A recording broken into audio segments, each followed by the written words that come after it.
meeting. Ms. Hutchison, will you please call the roll? Here. Here. Here. Here. Here. Here. Here.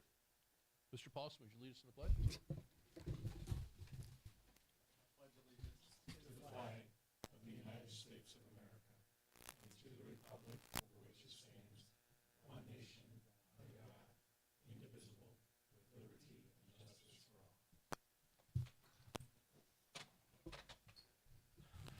All right, Board, I need a motion and a second to suspend the rules and adjourn to a workshop setting.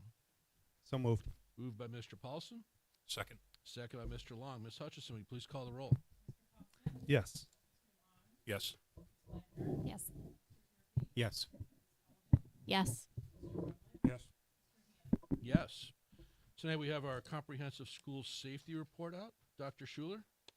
Yeah, thank you, Mr. Hanlon. So I'm going to actually introduce the team, and I just want to set a little bit of context for discussion and report tonight. And I say discussion because certainly want to work through questions as we go through, but just a little bit of context for this. So annually around this time, we've generally brought two different reports to the Board of Education, one traditionally on our safety plans, updates to our safety plans, and about the same time, generally, Dr. Sloggy's brought an update on SEL work. And not surprisingly, over the last couple of years, those two areas of work have started to come together and be very intertwined. So what you're going to hear tonight under the comprehensive school safety update is not just a report out of one of our departments, but you're actually going to hear about work that crosses over certainly a few different updates. Second point of context that I just want to mention for this, I think Mr. Jerpy early on, as we were doing, I think, some early discussion, kind of onboarding, orientation, and even there at one point had asked a question around safety to say, what's the framework on which we kind of benchmark, look at safety practices? So it's an area where regularly throughout the year questions will come forward, whether it's to the board, to the district, through public channels saying, well, what about this? What about this area? And so I think as Mr. Jerpy was kind of processing through some of that, he said, hey, what's the framework in which we put context to all of this work? And so I am pleased tonight to say that is what you're going to hear is not only an update, but the framework that we've been looking for to bring these pieces together. Because there were a few different models out there, but team really spent some time looking for a model or a framework to kind of help us guide, reflect, and evaluate our practice. So you're going to hear that tonight. And then third thing is obviously the area of school safety continues to be a point of feedback within the community. Again, not surprisingly, it continues to be a national discussion, right, as we talk about schools, and obviously local discussion, and so we certainly want to be responsive to that in what we're sharing. So I'm going to hand it, I think, first over to Mr. Biskin, who's going to get us launched tonight, but again, you're going to hear from a few different people as this work kind of crosses departments. And again, we want to try to kind of keep this within the context of a framework. So stop, interrupt, ask questions. If we feel like we're getting too far down a rabbit hole to something that we're going to cover a little further in the presentation, we'll kind of bring it back to that. But really want this to be a bit of an interactive discussion as we go through. So, Matt, go ahead. Thank you, Dr. Schuler. It's funny because 25 years ago, I came into our district as an assistant dean, and I remember the first drill that I was trained in was a lockdown drill. And at that point, because that was what we knew and that was our focus, we spent a lot of time focusing on drill work, and it was essential at that time. It still is. But I think what you'll see tonight is that there is a wide array of many facets that go into school safety. None of it occurs in a vacuum. It occurs as connected parts in order for them to work well and for us to protect everyone in our schools. At that point, 25 years ago, that's when we started to develop real relationships with police, fire, and some other support groups. And the District Safety Committee was born out of that effort. The District Safety Committee still stands today and is an important part for us as a district. We spent the last several years training on ALICE, and that is a big part of our safety plan. But once again, as you'll see tonight, it is one piece of that plan. There are several facets to it. We have evolved, as many schools have, and many districts have, that when we talk about school safety, our goal is to create an emotionally and physically safe environment for everybody. Students, staff, guests, families, everybody. And that idea of emotionally and physically safe was not always there. There was the physical point, and there was a lot of focus on that for years and years, which was great. But as Dr. Schuler talked about, there are a lot more contact points, and I think you can, as you'll see as we work through this, there is really like a symbiotic relationship between both. In order for us to reach that goal of a physically and emotionally safe setting for all, we had to look at school safety through different lenses, and I think tonight you will see that. The next step in our journey is these three questions. This will frame out what we're going to talk about tonight. The first one, what is the district's framework for safety and how is it implemented? We're going to outline how all of our preventative measures and crisis responses connect under the PREPARE model to help us operate with efficiency and clarity. The second question, how are physical safety and emotional safety connected? Like I said, in years past, these were viewed in separate buckets. Today, they're connected. And then the third question, what are the next steps the district is taking in comprehensive safety? Our focus as we continue to evolve to meet the needs and expectations of our students, staff, and our families. The PREPARE model. So Mr. Jerby talked about last year, like what is it that we use as a model? What helps us vet different ideas, responses? The PREPARE model is what we have focused on and what we are training our staff on now. What it stands for, the P, prevent and prepare for crisis. There's an old adage, I'm sure there are many coaches in the past who have taken credit for it, but failure to prepare is preparing to fail. This is essential. We have to constantly be talking about these different topics. We have to stay current about what's happening in other districts around us, so we're constantly looking at how do we prepare. The R, reaffirm physical health and welfare and perceptions of safety and security. How people feel when they come into the buildings means something. It's important. We want people to feel safe. It's not just the idea of talking about it, but how do we create the atmosphere and setting for it? The E, we evaluate psychological trauma risk. This is something that 25 years ago, we didn't really focus on. We didn't pay much attention to it, but we understand that this is an essential component if we're going to create that environment and that setting of people feeling safe. Provide crisis interventions and respond to mental health needs. Again, this is something years back we would never have talked about or linked to what school safety is. Today, it is a key component to it. The idea of students being able to have the feeling and knowing that they can go to someone, talk with someone, it is the core of school safety. That has to be there. And then finally, examine the effectiveness of crisis preparedness. This step is in any cycle that you utilize. You always want that last step to be, what can we do better? What didn't go well? What did go well? How can we connect? Last year, we started the process of training through the PREPARE model. The PREPARE model was created out of the National Association of School Psychologists. It is considered the gold standard of school safety and crisis preparedness. The reason why that is, you have Homeland Security that back it. The practices are best practices. We're constantly looking at them to make sure that they're current, we update them, and that we're ready. We've always established protocols, but we're training in a comprehensive umbrella where all of our protocols, responses, and assessments are housed. We have many of these items, but Prepare helps us organize them, use a common language, and provide wraparound social and emotional support. No matter the level of crisis or the associated response, we're working together to navigate to normal and believing in the standard that recovery is the norm. That's what we're getting to. It doesn't mean that if a student isn't at that point that the support isn't there for them. It also doesn't mean that if something happens at a school and students have caused this, they made a really bad choice, it doesn't mean that there aren't consequences with that. But we're trying to get the vast majority of the student body and our staff to that recovery phase.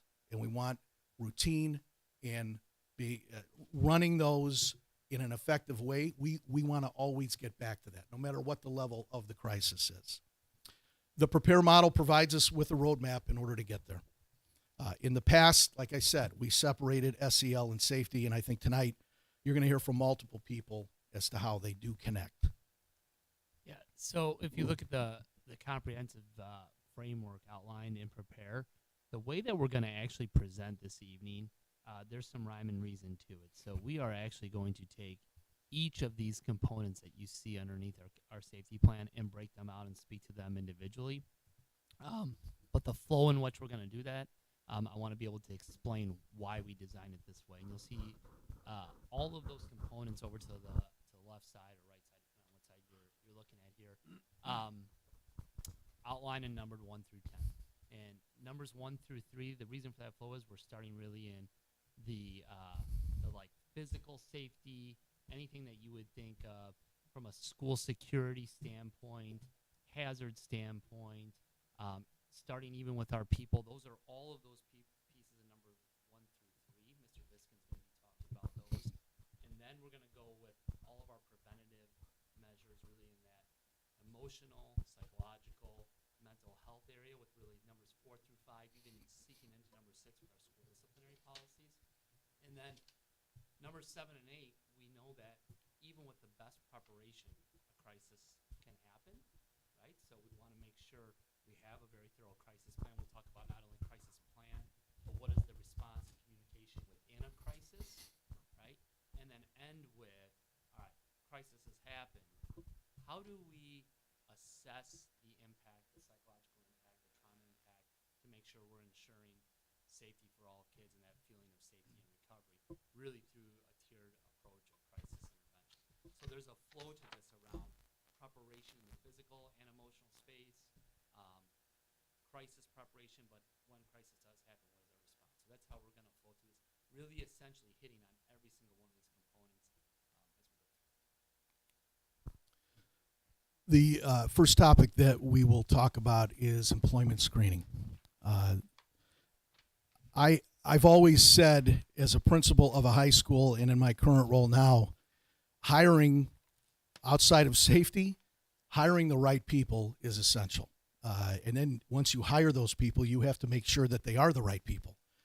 So the idea that we are constantly working to get quality people in front of our students is the number one goal.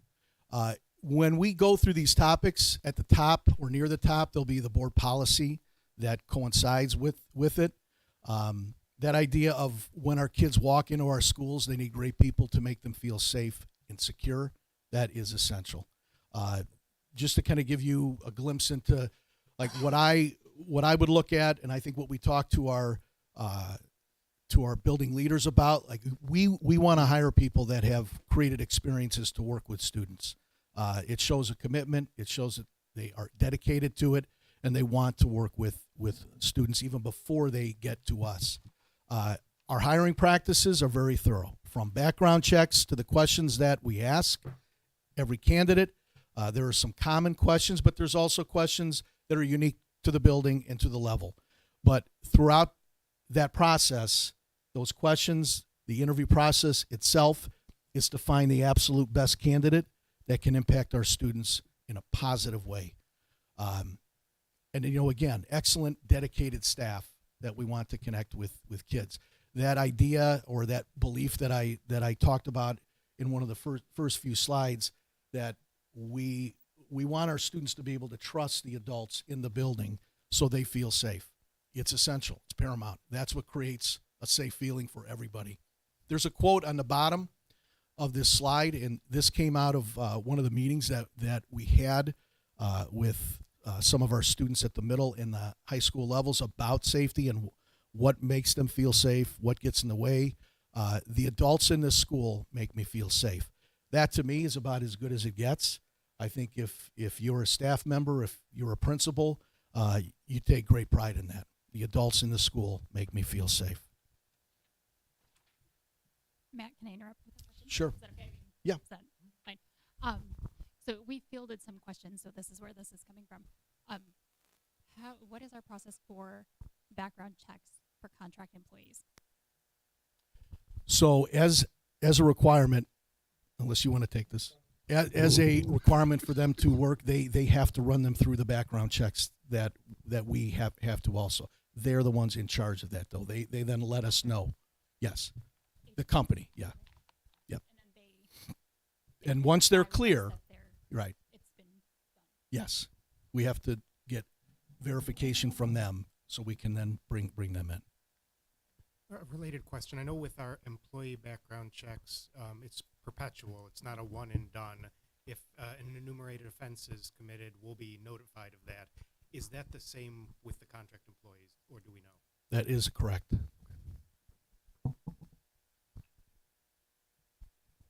Eric, with the caveat that an update to somebody's background check, so if there is a new arrest that triggers, it goes to the agency that took out that background check. So that's going to go to the contract service agency first, who would then need to notify us. Whereas obviously anybody we run through our fingerprint process and system, that notification comes to us.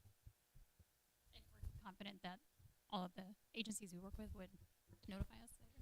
Yeah, so I mean, two things that I highlight on that. One, in any of our contract service agencies, there's always a district lead, right? So there is somebody that's directly in contact with us. I would tell you, you'd be hard-pressed to identify that individual as a contract service employee versus a district employee, meaning they are very deeply connected to us. So on a level of just confidence in the individuals that are overseeing in the same way as our managers, I have great confidence in it too. It's in their contract. So in order to bid on service, right, with us as a third-party vendor, they have to follow those expectations. Could that mean somebody could make a mistake? Always, right? That can always happen. But one, I think we have great confidence in those individuals that are in those supervisory roles, and it's in the contracts that they have with us. Our next component here of our framework are school security policies, and traditionally those are, as Dr. Salagi said, the physical ways in which we keep our buildings secure. However, as Mr. Biskin had mentioned, the last 25 years there wasn't this vector of online security. So there are a number of extra security steps we have to take these new environments into consideration. But on the more traditional side first, we do have secure entrances at each of our sites. What we mean by secure entrances in this language are the double entry doors that lead into a school for a vestibule first and then into the building. Whereas in the past, before we had that set up, there was only one door directly into the building. Now there's at the main entrance 2 doors to get into for extra security. Some of these are not new to the board. They were included in the yearly update that I provide for the board, but I think it bears repeating about some of the other ways that we keep individuals safe as they come into our buildings. So starting with our visitor policies and procedures, each of our buildings has a guest management system. So all guests who come into our buildings sign in on a device, and so all front office staff and all building admin know exactly who's in the building, and when they come in and scan their driver's license, it does scan that driver's license against criminal databases and things like that. Also, on the online environment and cyber safety front, we do have a service that we use called Gaggle. This is, I would say, our 5th or 6th year with Gaggle. And what Gaggle does is it scans the email of our 6th through 12th graders. And the reason why our elementary school students don't get scanned is because they cannot email outside of the district nor receive email outside the district. So email is not a thing for elementary school students, so there's nothing to scan at that level. But it will look for potential safety and mental health incidents, particularly around drug use, violence, suicidal ideation, things like that. So the way that Gaggle works is that their algorithm AI will take a first sweep at all email and drive content, and then it is followed up by a human that actually looks at the item to see if it's worth passing forward or flagging. And so when something is flagged, it comes in 2 colors. One is orange, meaning that it goes to the building and says, hey, we think this might be something you might want to look at. Please follow up with the student, but not an immediate emergency. The second color that could come through is what Gaggle terms as a potential student situation. Those are in red. That means that there is what they feel an imminent threat, either violence or suicidal ideation with a student. That also follows up immediately with a phone call that starts a phone tree. So depending on what site that student is at, it will go to their principal first. And if the principal does not pick up, it then goes to other necessary people on the phone tree. And if for whatever reason it was during a holiday or during off hours, it would come to individuals here at the district office. And then even if that wasn't available, we do have Wheaton Police as kind of the last resort to do a wellness check if nobody else were to answer the phone. But there are a number of people before the Wheaton Police would be notified.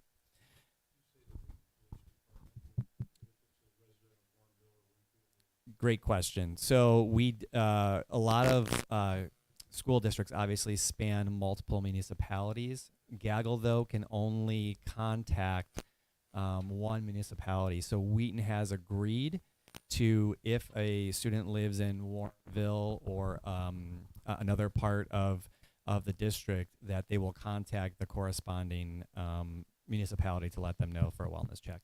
And the Wheaton Police Department does have access to our student information system. And even with the warnings now, the address and contact number is already included in that warning. So it really speeds up the process of how we can get that student help immediately. And lastly, Sorry, I have an additional Gaggle question. Sure. I know there are tools out there that beyond just looking at email and Google Drive also look at network traffic, whether it's browsing, social media, etc. Is there a reason that we haven't looked at something that expands the scope of that? Is it lack of necessity? Is it cost? Is it legal considerations? Gaggle just last week did expand their services to flag web searches and web traffic. That's something that we are looking into. So it is a possibility that if we felt that it worked the way that it wanted to work, that we could implement that. As far as social media goes, all social media is blocked, so there's nothing to flag because students can't access it to begin with. But Gaggle is on all devices that students touch. Only student devices. So any device that the district provides for a student has this service on it. Yep. So 2 things. Or if they use their student account on a different device. Correct. Anything through the student account. Anything yes, the Gaggle service is connected to their student account. If they were on a personal device, they would have to log in with their school account and sync that account. Okay. Do elementary students use Google Drive? They do. But we don't Gaggle patrol them? they also, there are different share settings. So if a student at the elementary level, there's not much they can do in their drive that would get flagged. If we do want to start, we can always look into having Gaggle also handle our elementary students. We just haven't seen a great need for it based on how much they use their devices at some of the primary levels. But for 4th and 5th, we can definitely take a look if that's what the board would like. I guess my thought is we've perhaps anecdotally or heard of instances, perhaps not even in our district, where students will make a list, but I'm not super sure how that would trigger Gaggle. Does that, if students are making a list of students that they Correct. don't like, or Right. So if the student was through 6th or between 6th and 12th grade, if that list was made in Google Docs or any Google product, and or any file that they later then saved in their drive, it would be flagged. So I have another quick question on the elementary ages.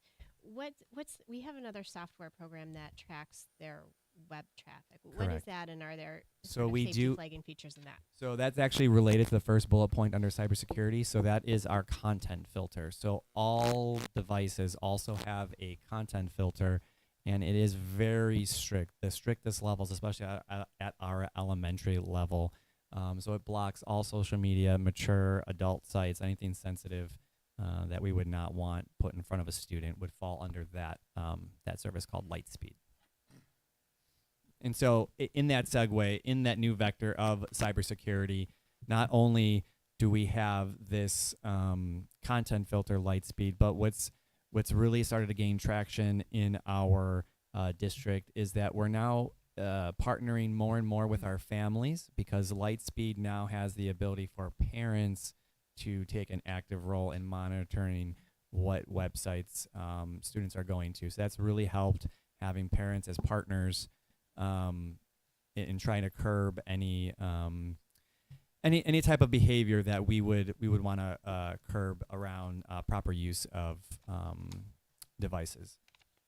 In addition to that content filter, we also have our various firewalls that blocks general network type of intrusions.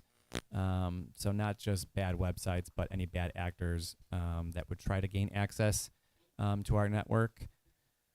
We also developed a couple years ago, and we are in the process of editing it and evolving it now, our cyber incident response plan. So as part of our requirements for cybersecurity insurance, we have to provide a cyber incident response plan. So if we were to be attacked by a bad actor, how would we respond to that?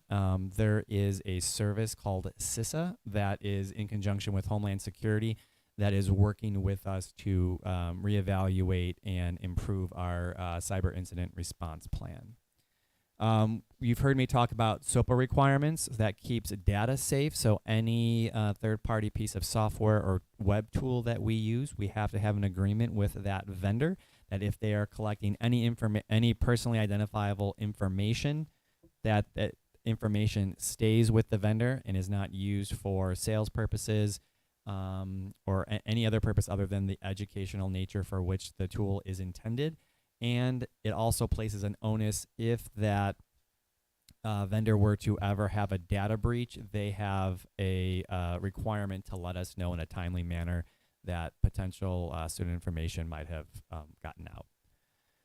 We do our regular phishing training for staff to protect sensitive student information. At the last board meeting, the board approved our new software, KnowBefore, to have regular trainings. And with KnowBefore, we hope that in addition to our large-scale district-level trainings, we now have the ability to get more granular with departments. So, for instance, we might have specific campaigns just for HR or just for business, because that's usually where the most sensitive, valuable information lies.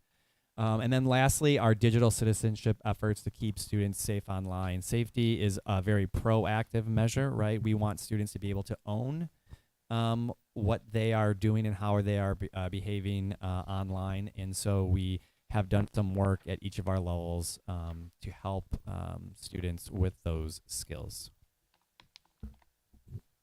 Jason, I have a question back on the, you said the driver's licenses are scanned and they bump up against criminal Yes. database. How does that work?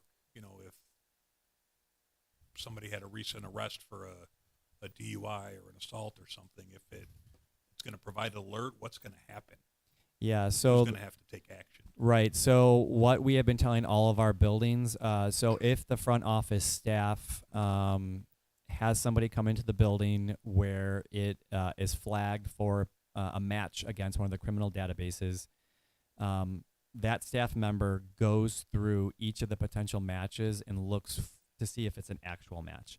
Now, I will say we are at the mercy of every state and how they collect data. It is not a uniform process for how states collect that criminal data. Some states only collect name. Some states collect name and picture.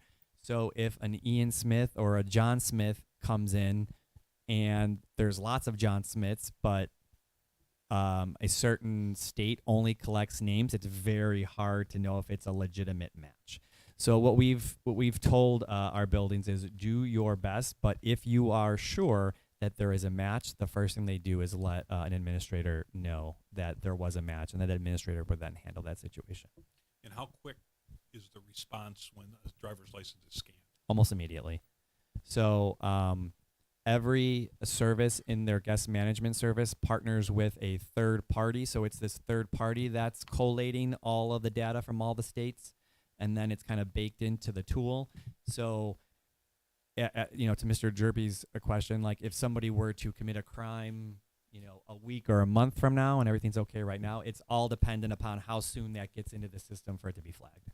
All right, thank you. Yep. Do we also scan against a local database if we're aware of like orders of protection, complex custody situations, et cetera? Right. So whatever we have in Synergy, you can create a very specific deny list. So what we do is we pull any name that's on that deny list, not allowed in any of our buildings, and so that will flag too. I would ask about some of the events that we have, concerts and other events where people come in by the hundreds. I assume that we really have no practical way of screening those people. It all depends what the policy have been. We usually don't screen people for things like basketball games or things like that. It would still, you know, Dr. Salagi, you know, help me if I misspeak, but unless a visitor from the outside has direct contact with a student that's not within consistent eyesight of a staff member, there wouldn't be a need for a background screening. But if there were an event that we would want a mass amount of people screened, we can do that.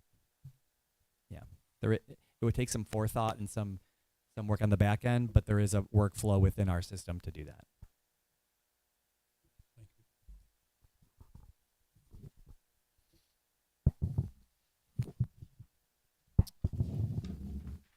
All right, the next component in our comprehensive safety plan, multi-hazard assessments. You see the board policies that are associated with that component. This is a process that occurs not just one time at the start of the year, but really on a daily basis. Staff, whether it's teachers, maintenance, we're always looking to make sure doors are locked, there are no hazards. If something comes up, like if there's a road closure close to a school, we get the info, we make sure we share that out. There are all kinds of different components that can fall into this, but this is truly an ongoing and daily process where we are looking for hazards within and outside of each school. One of the other efforts is review safety procedures and drills. And like I said, Alice has been a strong effort by the district to make sure that that everyone knows what they're doing in case we have to execute Alice. But it is just one response, one drill. There are many components, as we are seeing. Each year, the ROE visits all buildings in the county, and we are part of that. And they have inspections where they go through the inside and the outside of the building to assess what are the hazards. Things as simple as you have a shelf that's too close to the ceiling and you have to cut that shelf down. I can tell you at the high school that was the major part of what we had to do, because you have to make sure that sprinklers are able to function if something were to happen. So they come in every single year, and then every building has to pass that. We continue to review emergency communication procedures in a school building. Again, based on what has happened, whether it's a low-level crisis or high level, we're constantly using the protocols to make sure that we are transparent and can share what we need to share with the community within that school. District Safety Committee, I touched on this earlier today. This is the group that oversees and vets the processes that we implement within the district. They are the experts. We have reps from Carroll Stream, Winfield, Warrenville, Wheaton, and Police and Fire, Park District. We also have reps from private schools around the area that are proud to be part of this because that group has the experts in it. A great example of that, Ryan Conway from the Wheaton PD just shared with our team that he got to spend 10 weeks in the FBI training center. And the great part about that is that he will now be able to share that knowledge with the Wheaton PD, who in turn will share that with us. So we have great resources within that team that we constantly use. One of the things that we're looking to do on a more consistent basis that the district safety team can be a major part of and really lead that are tabletops. And I know that that's something we've talked about.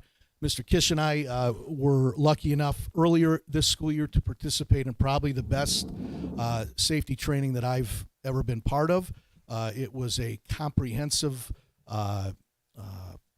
training that encompassed not only learning some things that were provided to us through the fire safety group, but we got to actually participate in a tabletop where we had to make decisions on the fly, and then we got to practice reunification after that. So our hope is that through Prepare, the district safety team can provide some of those chances for us also.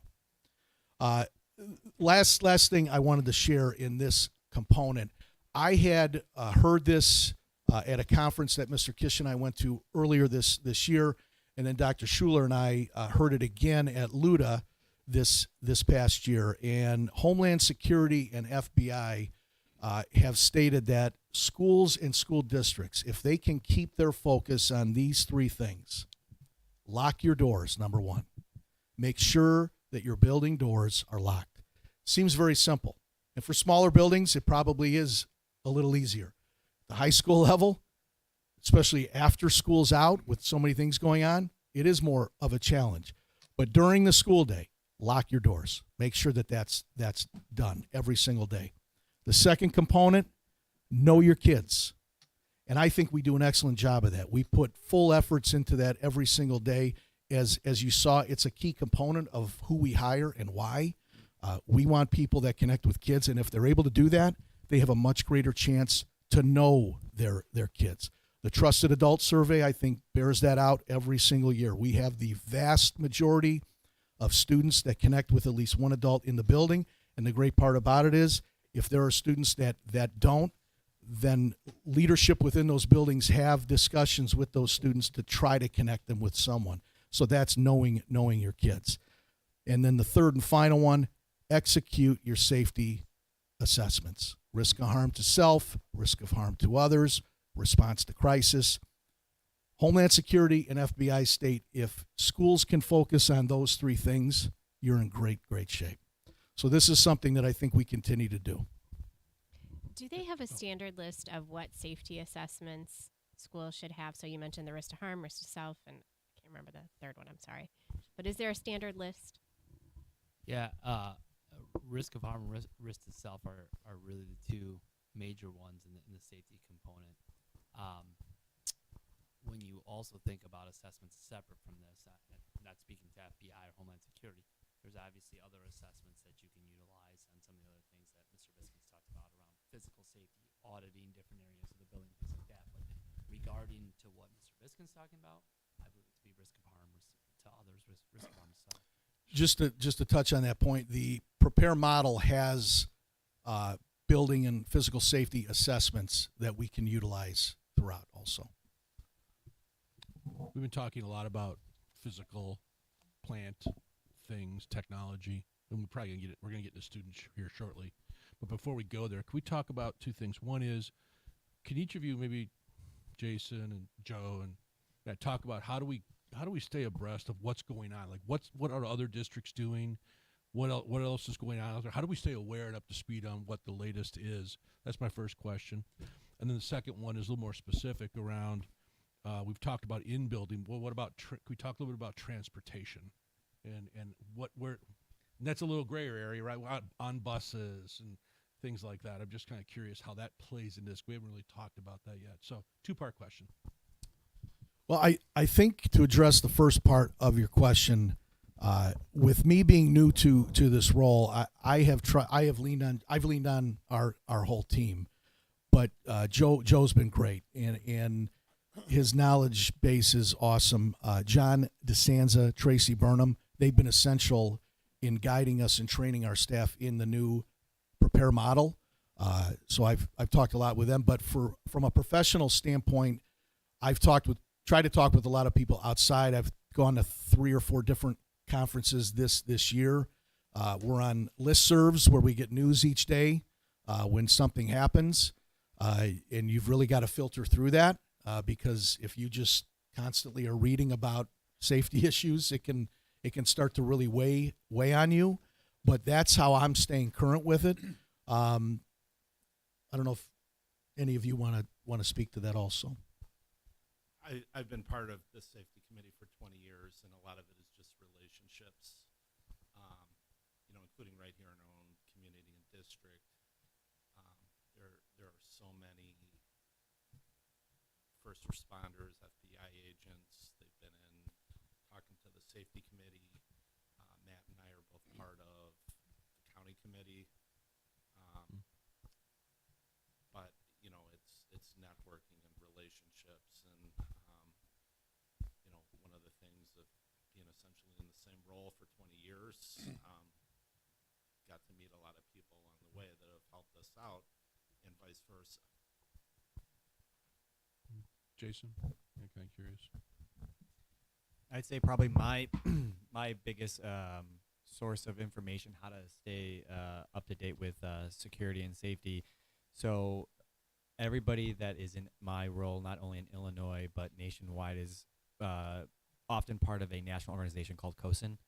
And so as one of their pillars of their organization is cybersecurity and things like that. So I'm a very active member of that organization. So every meeting, we meet quarterly as an Illinois chapter, but then we also have a national conference, and there's always a pillar of safety and security in there. So that's a lot where I gather that information too. Is Google been helpful? Because we were a Google kind of classroom environment. Google is very helpful. So I am also pretty close with our Google representative. And so they often send us updates anytime that they add anything, changes with their product, but then they specifically mark out those changes that have to do with safety and security as well. Thanks. And then going back to the transportation, it's a little more difficult. So we don't have total control over that environment. Can we talk a little bit about that? Certainly. Good evening. Hey. We've got lots of access to information from our partners. We've got cameras in all of our taxi cabs. We've got cameras on our special ed buses, access to cameras on all of our regular transportation in district buses. So if there is an incident, we have data that we can review. We do not have on our main large buses like teacher aids or bus aids on there. We certainly do if driven by IEP or specific student need on our special ed buses. And then any type of thing that would also be consistent with the need of serving a student inside of our relationships with citizen taxi and our taxi cab. So We do have access to, certainly, our partners are consistently communicating with us. We have access to data and visual data if necessary, if there is an incident. And then their responsibility is to make sure that as soon as something that would be perceived as an incident has happened, we are to be notified, and we work through that process with them. And what was it? Why did it occur? If it involved somebody that works for that third party partner, is it something where they need to be removed from the system? So we've got the ability. Yeah, I agree with you. It's challenging to control what's happening on a bus every single day, but we're in control of the relationship with each of those partners and can make determinations on what we see best for kids and for the district as it relates to the adults that serve us. Thank you. Just to add one thing to that too, we also have protocols and procedures in place if there's an accident with a bus. Every building leader knows how that should work in terms of us making sure, number one, the students are safe and that we're in contact with the parents of those students. I had a couple of questions I wanted to ask at the Illinois Association of School Board conference last November. It was suggested in one of the sessions that all of the doors that are numbered on the outside also be numbered on the inside, so people inside can communicate where they are. Is that something that we've done or looked at? No, we've not done that. I think we've heard that also. Seems like it'd be a relatively inexpensive thing to add in terms Yeah. of an arsenal of measures of protection. Absolutely. Some classrooms have that. Some classrooms do. with the idea of that you're in a classroom and it's not a classroom you're familiar with, and you're on the phone with somebody and they ask, where are you? Like, it's a teaching point where Franklin has at some other schools. I'm in room 101 from the inside. All that would seem to be relatively inexpensive and might be useful at some point. The other thing came up was the 3M product that makes a glass almost unbreakable. The problem is it's about $20 to $30 a square foot as of last fall. So it's not practical in terms of covering windows with that, I would think. And I think two things. One, I'm going to bring you back to secure entry and the secure entry conversation. So I think most prominent point of making sure that you can provide security is at the entry point. And again, there is no such thing as making an entry impenetrable.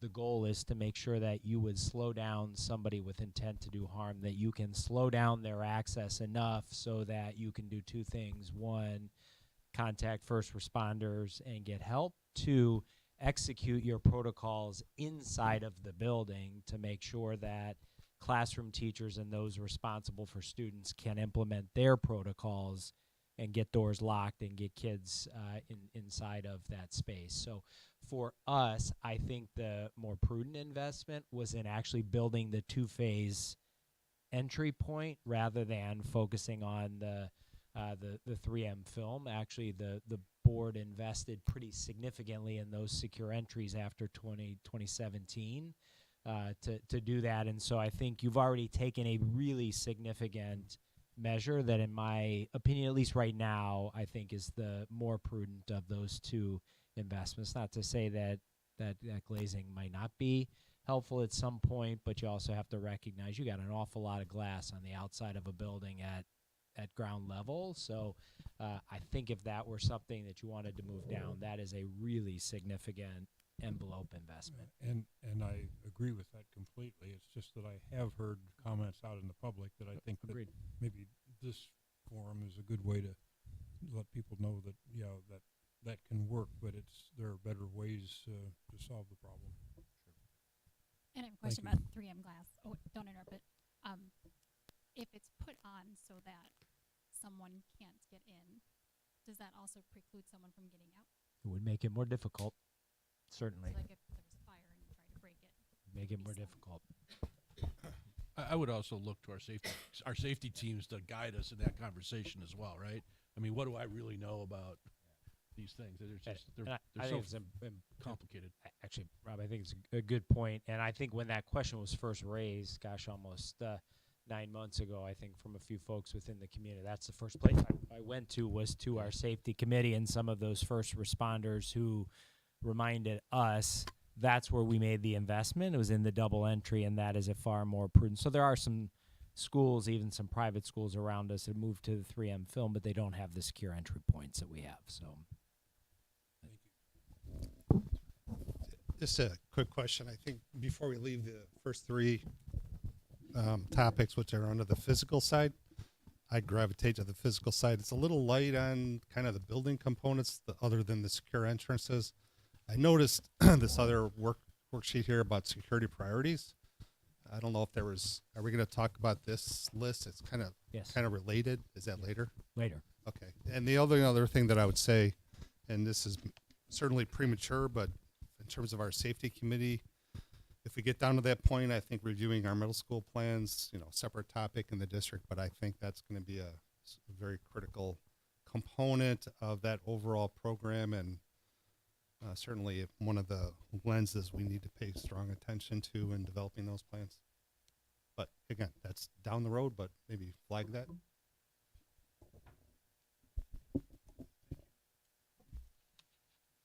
Okay, I'm gonna move us now into the social emotional space, and so first component we're going to talk about is really our screening processes, and then I'm going to talk about our interventions and programming.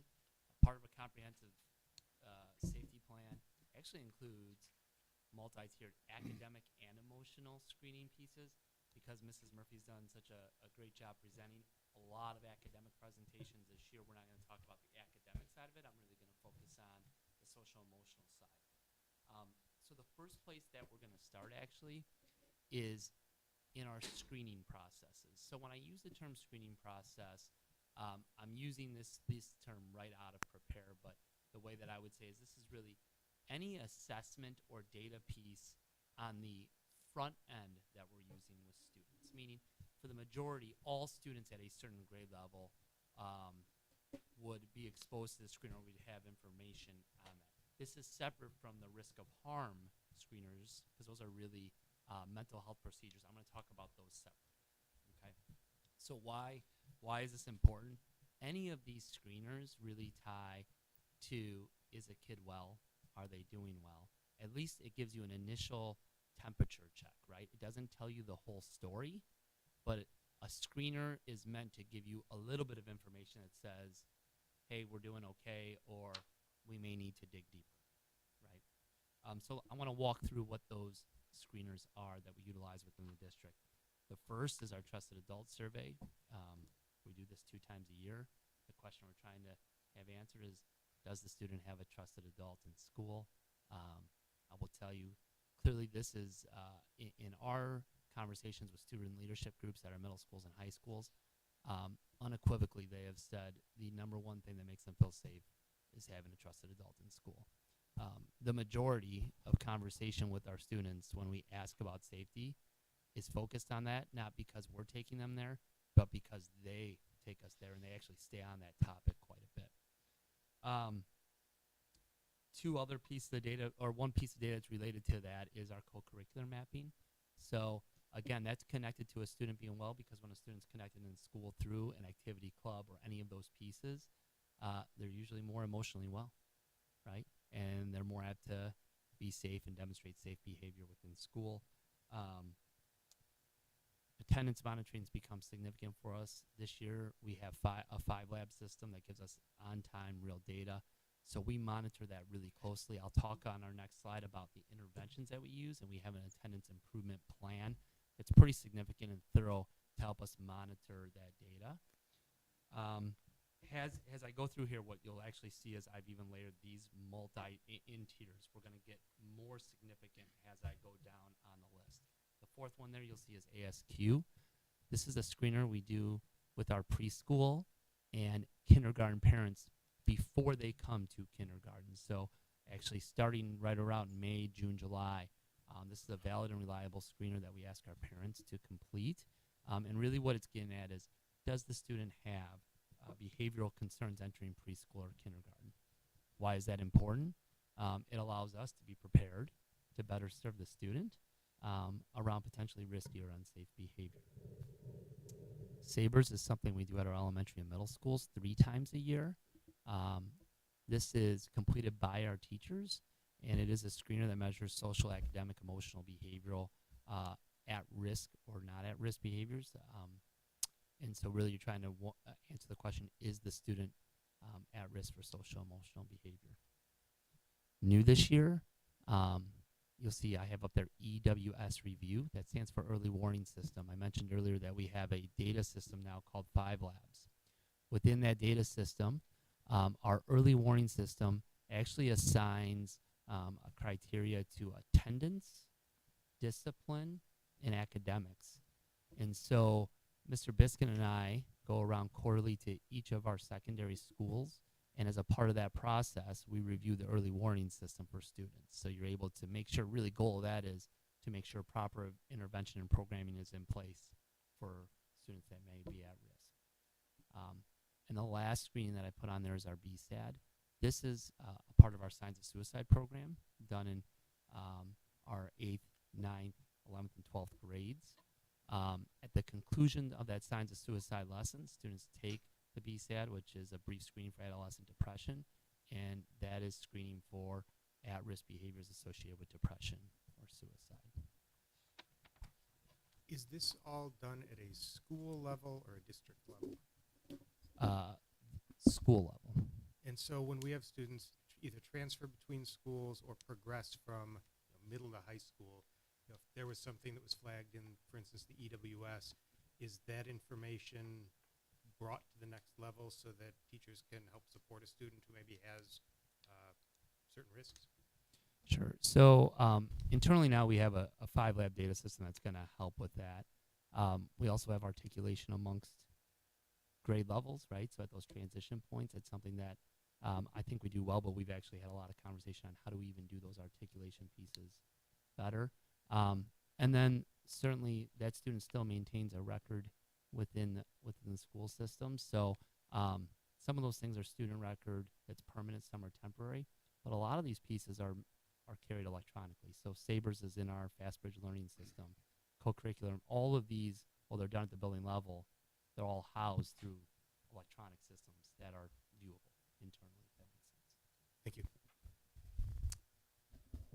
So, Chris, question for you on screening. This is the impression I have is that this is an area that parents often want to, that maybe they don't understand it or they choose to opt their student out of this. Do we have any kind of data or records of, are we able to apply this to all of our students? Is there a consistent story of students opting out? How do we maybe try to, explain the value of this to the parents who are choosing to opt out? Yeah, no, I would say it's very few and far between that we have parents opting out of it. We do have those situations, and sometimes we hear from parents, and but the majority, we're not having roadblocks with the assessments here. We certainly have questions, and those are fair, and we think there's good purpose for it. So that was the screening portion, right? And part of good programming means you also have good programming to support what potentially those screening pieces tell you, and or what are really just good research-based practices to ensure emotionally well, stable students and kids in schools. And so within the PREPARE framework around safety, they use the term intervention. For our working process here, I would also use the term programming. Intervention is programming as well. And once again, I've aligned these from I guess least intensive to most intensive as I go down the list. But I do want to take some time because I will tell you, in a typical social emotional learning report, each one of these boxes could be a complete slide with data and a lot of information on them. So from a programming intervention perspective, obviously we'll start with school connectedness. That's our number one commitment. I reiterated earlier what we heard from our students around what makes them feel safe. So our work to connect students to the school environment, whether it's through co-curriculars, through strong relationships with their teachers, is vital to our safety work. You heard Mr. Biskin even talk about the presentation he saw from the FBI. know your kids. Last year, we had 95% of our students reporting that they had a trusted adult. Again, it's something we look at in the fall and in the winter, and it doesn't mean that we take that 5% that are not connected lightly. We continue efforts to work and get them connected. Another intervention is our attendance improvement plan, right? So all of our schools have an attendance team, and we've got a tiered kind of toolkit of strategies to get kids in school. But even before then, what are the things we're doing on the front end from a communication standpoint to really emphasize the importance of attendance? This year, we're up about 2% on our attendance rate. I know that doesn't seem significant. I'm hoping that holds out through the end of the year. Obviously, we're in the springtime, so we're hoping our high school students continue to come to school. But 2% over a system of 12,000 students hopefully is a significant increase. So what I will tell you is we work really vigorously at that. And the reason it ties to safety, again, is when kids are in school, they're able to be more successful academically or socially and emotionally. Our Tier 1 behavioral plan and framework, this is started at our elementary level, and this is really school and classroom expectations for an optimal learning environment. This year, we have 80 school leaders or leadership teams, so they're teachers, along with principals that have been trained in these frameworks, and they are leaders at each of their individual buildings on carrying out all of the components and research-based components around what is quality expected behavior, but also how do you manage that from a school perspective, a classroom perspective? What do you do when there's significant behavior, significant disruption, all of those pieces? This is not just a one-time training. We're actually bringing this group back here on May 8th, and it's ongoing work, but it's all about starting with really quality foundational practices. Student education programs are certainly a part of a quality social-emotional program. There's a few that I want to highlight that I've listed in here, starting with our DARE program, which is new this year with our 5th grade students through partnership with the Wheaton Police Department, focusing on responsible decision-making. We've expanded that into internet safety programming, not only the work that Mr. Spencer's done with his department at the elementary level, but at the middle school level. That same DARE officer is trained by Rich Wostocki, one of the nation's leading experts on internet safety, and he is carrying out internet safety lessons with our middle school students this second semester. And then lastly, I know I alluded to it early, but I want to recognize our Signs of Suicide program. Well, that's a program that's done at the building level, certainly from a management, logistics, and operations standpoint and getting it off the ground. That's a district-wide program really aimed at prevention and safety for our students. It encourages our students to acknowledge when they see risk signs of suicide within a peer, and then care enough to tell a trusted adult, right? And it creates really a destigmatization around suicide. Camp Kinder is our social skill camp that we use for students that are at risk for extreme behaviors prior to coming to kindergarten. So I mentioned that ASQ earlier. That's a screening instrument we use. We use that combined with some other survey data that we ask parents if students have not had any prior school experience or if they had significant behavioral issues in a prior setting. We want to get those students in school before school starts. Last year we had 90 students join us prior to the school year for a week-long social skills camp to get them comfortable in their environment. This is a intervention that we actually picked up from EAB, which is a research bureau we work with. Mr. Hanlon, you asked, how do we stay current? Another piece we look at always is what's trending research, right? So connections with places like EAB, utilizing the Prepare framework. This is now in its 3rd edition, meaning the folks and the psychologists and the safety pieces and all their drafts are constantly staying current on research. So we adapt through those models as well. Behavior intervention plans. Now we're getting more and more, as you can see, specific on the interventions that I'm talking about. Behavior intervention plans are designed for many times students that have some of our most significant behavioral and or safety concerns within the district, right? Again, very specific plan for students that are exhibiting specific behaviors. It's a team effort when we get to this time, and it's all around finding the root cause of behavior and then intervening to help that student so that student can be safe and learn for themselves. Referral GPS is a referral service that we've partnered really closely with over the past 2 years to get our students access to outside care, and we're getting tremendous use out of this. So we recognize that within the school day we have 7 hours and our priority is learning. And while we have student service supports that I'll talk about here in a moment, Referral GPS is a connector for us to get our kids what they need in a priority standpoint because of the relationship that that company has to get kids connected outside of school. Since our time, which we really launched this in October of 2022, we've had over 11,000 treatment searches. Just this year, we've had 5,087 treatment searches. We've had 163 folks referred to care navigation, meaning so this company will also provide you with an outside person who is going to hand walk a parent through helping them get what they need if they're not able to do it through our folks working with them and helping them navigate it on themselves.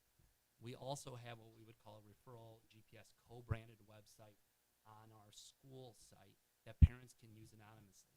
It doesn't have all the tricks and tools and filters that we have access to, but it has enough. Speaking with the CEO of the company, Mr. Thacker, we've had 434 searches on that.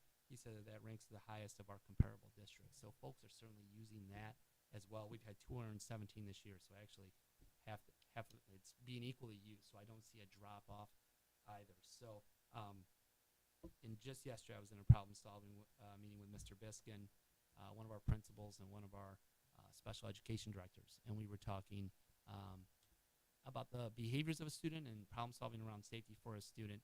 And we ended up saying we need to get this child connected to Referral GPS. Here's their insurance. Here's what they need. Here's the type of therapist they need. Mom was open to it and got them connected. So it's been a really good connector for us. That you'll see student service supports listed there. Clearly we have psychologists, social workers, counselors. We've added emotional wellness coordinators to our fleet of mental health specialists that can serve students within our district. In 2021, we had 80 mental health professionals that fell underneath that umbrella. We now have 97. So we've seen that number creep up as we continue to work and support needs. Not only should those folks support students in an individual or group setting, but those folks are really responsible for the foundational work that we're talking as well. When I talk about Tier 1 behavioral planning, I'm working closely with our psychologists and our specialists to carry it out because many times they're at the forefront of understanding the research pieces around that. Emotional wellness programming. So a few years ago, we added emotional wellness coordinators at our middle and high schools. This is to ensure our students who experience a hospitalization for a mental health reason that they are secure when they're within that hospitalization to access their education and that their transition back is smooth.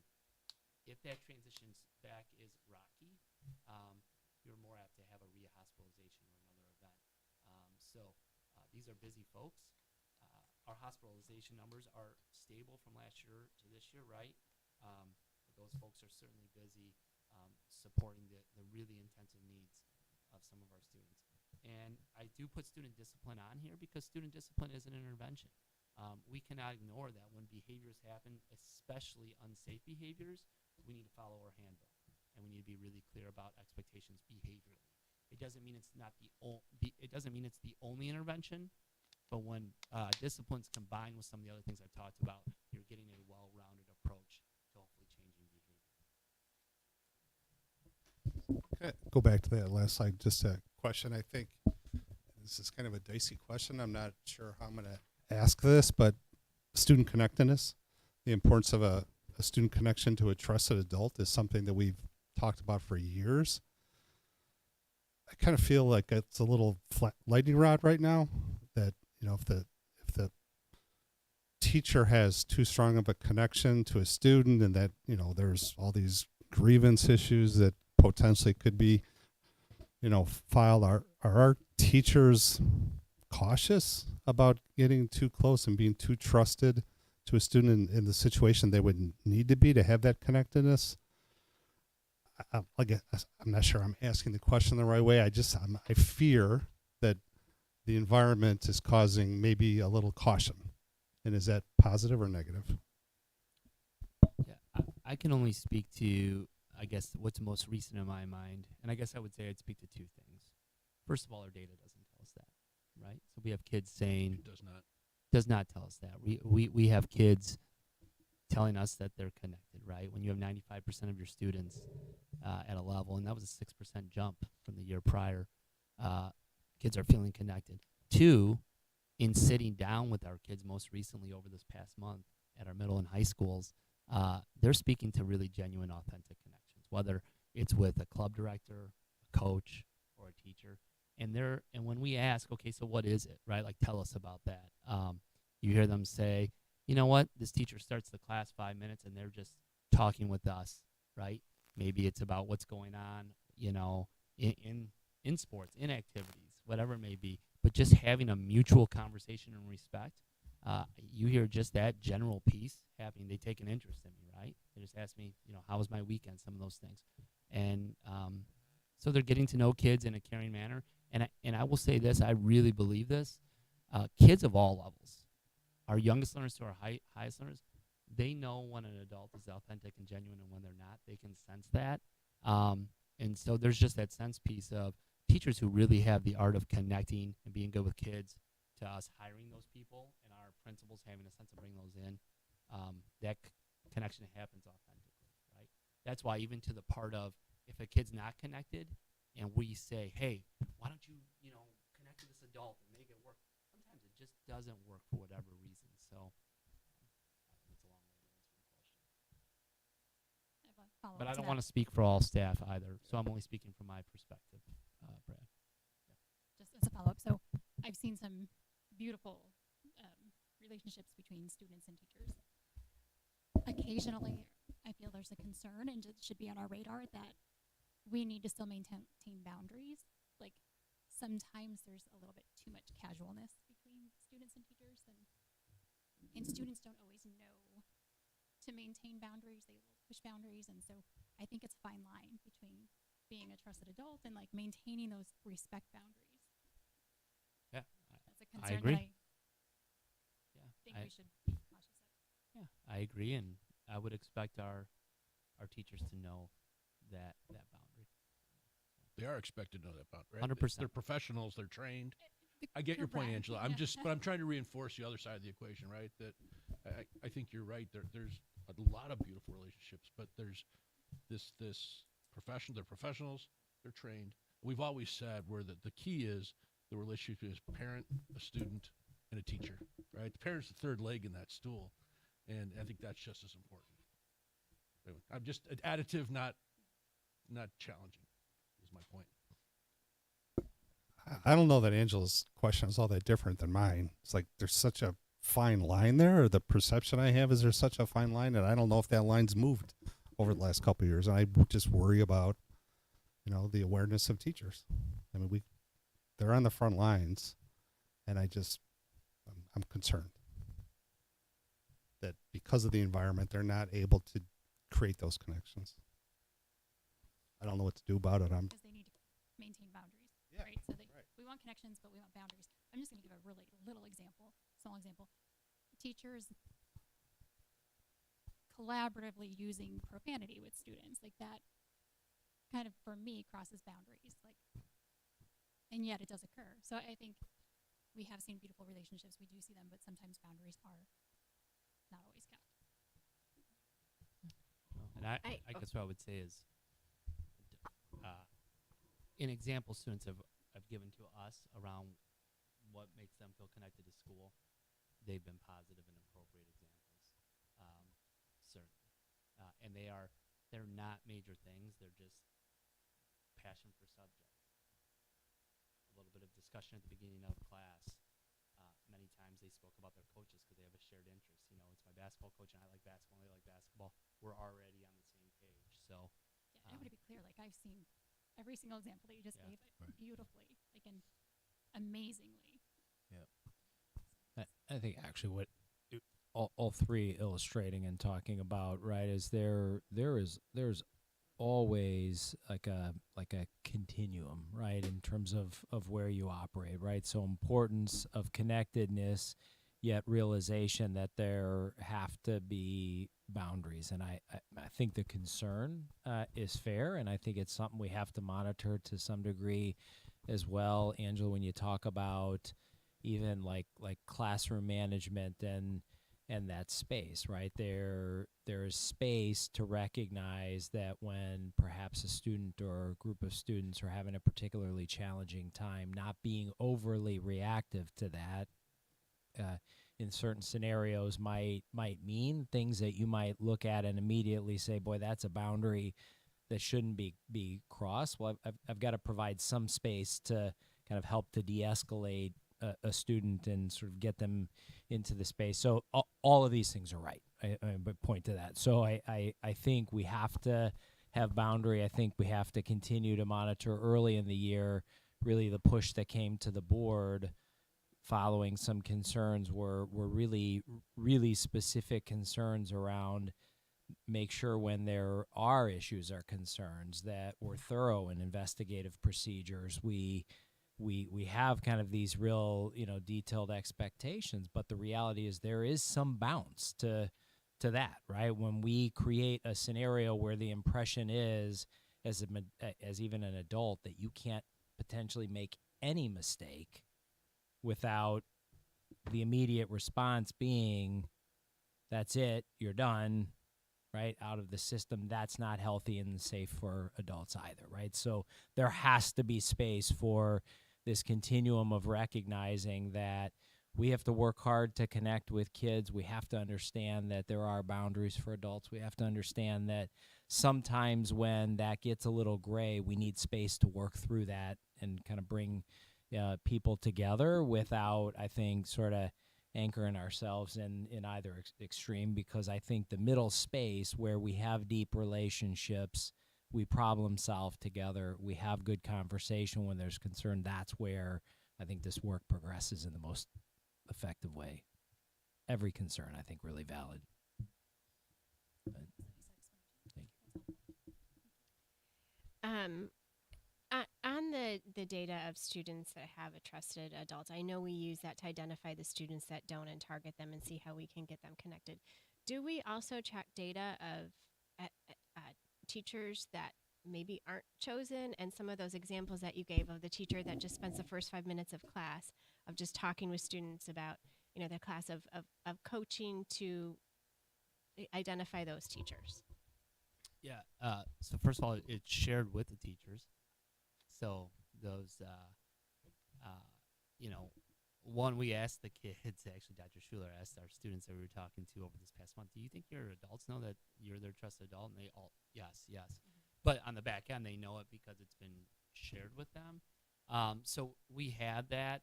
I guess what I would say is, am I looking at that universally across the board? No. Certainly, obviously, if you have teacher that doesn't have any connection with any student, right? That's a building level piece that a principal would probably address or work with a teacher on connecting. That's really important. Okay, I'm going to take us now into the next tier of the safety piece, and that's school mental health procedures. So we talked about screening instruments, we talked about programming, but still with those preventative measures in place, we still have to have really strict procedures around safety concerns. So 2 district internal assessments that I want to highlight. First is our risk of harm to self procedure. The question to be answered here is the student at risk of harming themselves? This process kicks in really anytime a student makes an identifying comment to harm themselves, whether that's verbally, in writing, could be observed behavior. We do really, really in-depth training on this, and this is conducted by 2 of our mental health professionals within the district or within the school. So all of our teams, all of our counselors, social workers, psychologists, and emotional wellness coordinators are trained to carry out this assessment. But when they do it in pairs. They do it together with the student. Second assessment, I'm going to expand on this on the next slide, is our risk of harm to others. This is really getting at, is a student at risk of harming others? So anytime a student would make an identified comment around harming someone else, this process kicks in. Again, all of our mental health professionals within our district are trained in addition to our school administrators. Okay. This is also done 2 folks at a time.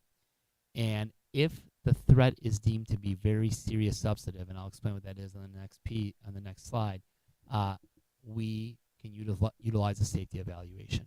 A safety evaluation is really an outside contracted psychologist or psychiatrist that is going to do a more intensive evaluation of the student to determine if that student is safe to be at school.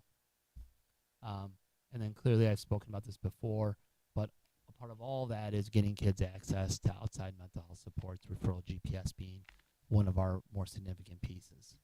Our risk of harm to others piece, these are just some highlights from it. It's an extremely lengthy, thorough process, but I at least wanted to give you a snapshot of what it is. So identification, right? When would this process kick in?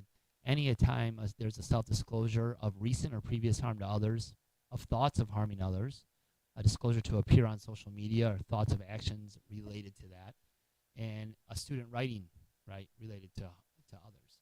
Also want to stop and say that this, first of all, was adapted from all research-based pieces. We also did this in collaboration with our Wheaton Police Department. They're aware of our instrument. We meet with them on an annual basis to review not only the protocol, but our data from this. So they're a partner in this. While their interrogation stuff differs a bit from ours, they're certainly aware of our process. It gets us to a piece, right?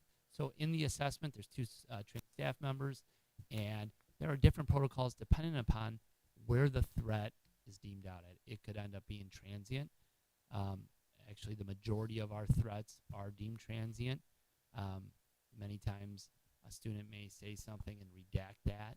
Doesn't mean that there's still not consequences or a process around it, but it's not being referred for an outside safety evaluation. But for our various serious substantive threats, the students should be evaluated by an outside mental health professional to conduct a safety evaluation. Post that assessment, there's a whole communication process that we have to consider, communicating with parents, outside authorities potentially, student service team members. If a student's had multiple risk of harm assessments, we have some requirements around gathering our student service team or special education team to look at programming for that student. Anytime a student has had a substantive threat, a safety plan, we have a district safety plan protocol that we carry out. There's obviously discipline accompanying a very serious substantive threat. All of these are a part of a very thorough process that allows us to really have a piece of information on where the threat sits. Just a question. You mentioned, the potential for discipline when there's a serious threat of harm to others. Our handbook notes that a threat to a staff member has a prescribed discipline. A threat made against other students, though, isn't enumerated in the same way. Is there a reason for that? I don't want to speak to the discipline side of it, so I don't have that specific answer for you right now.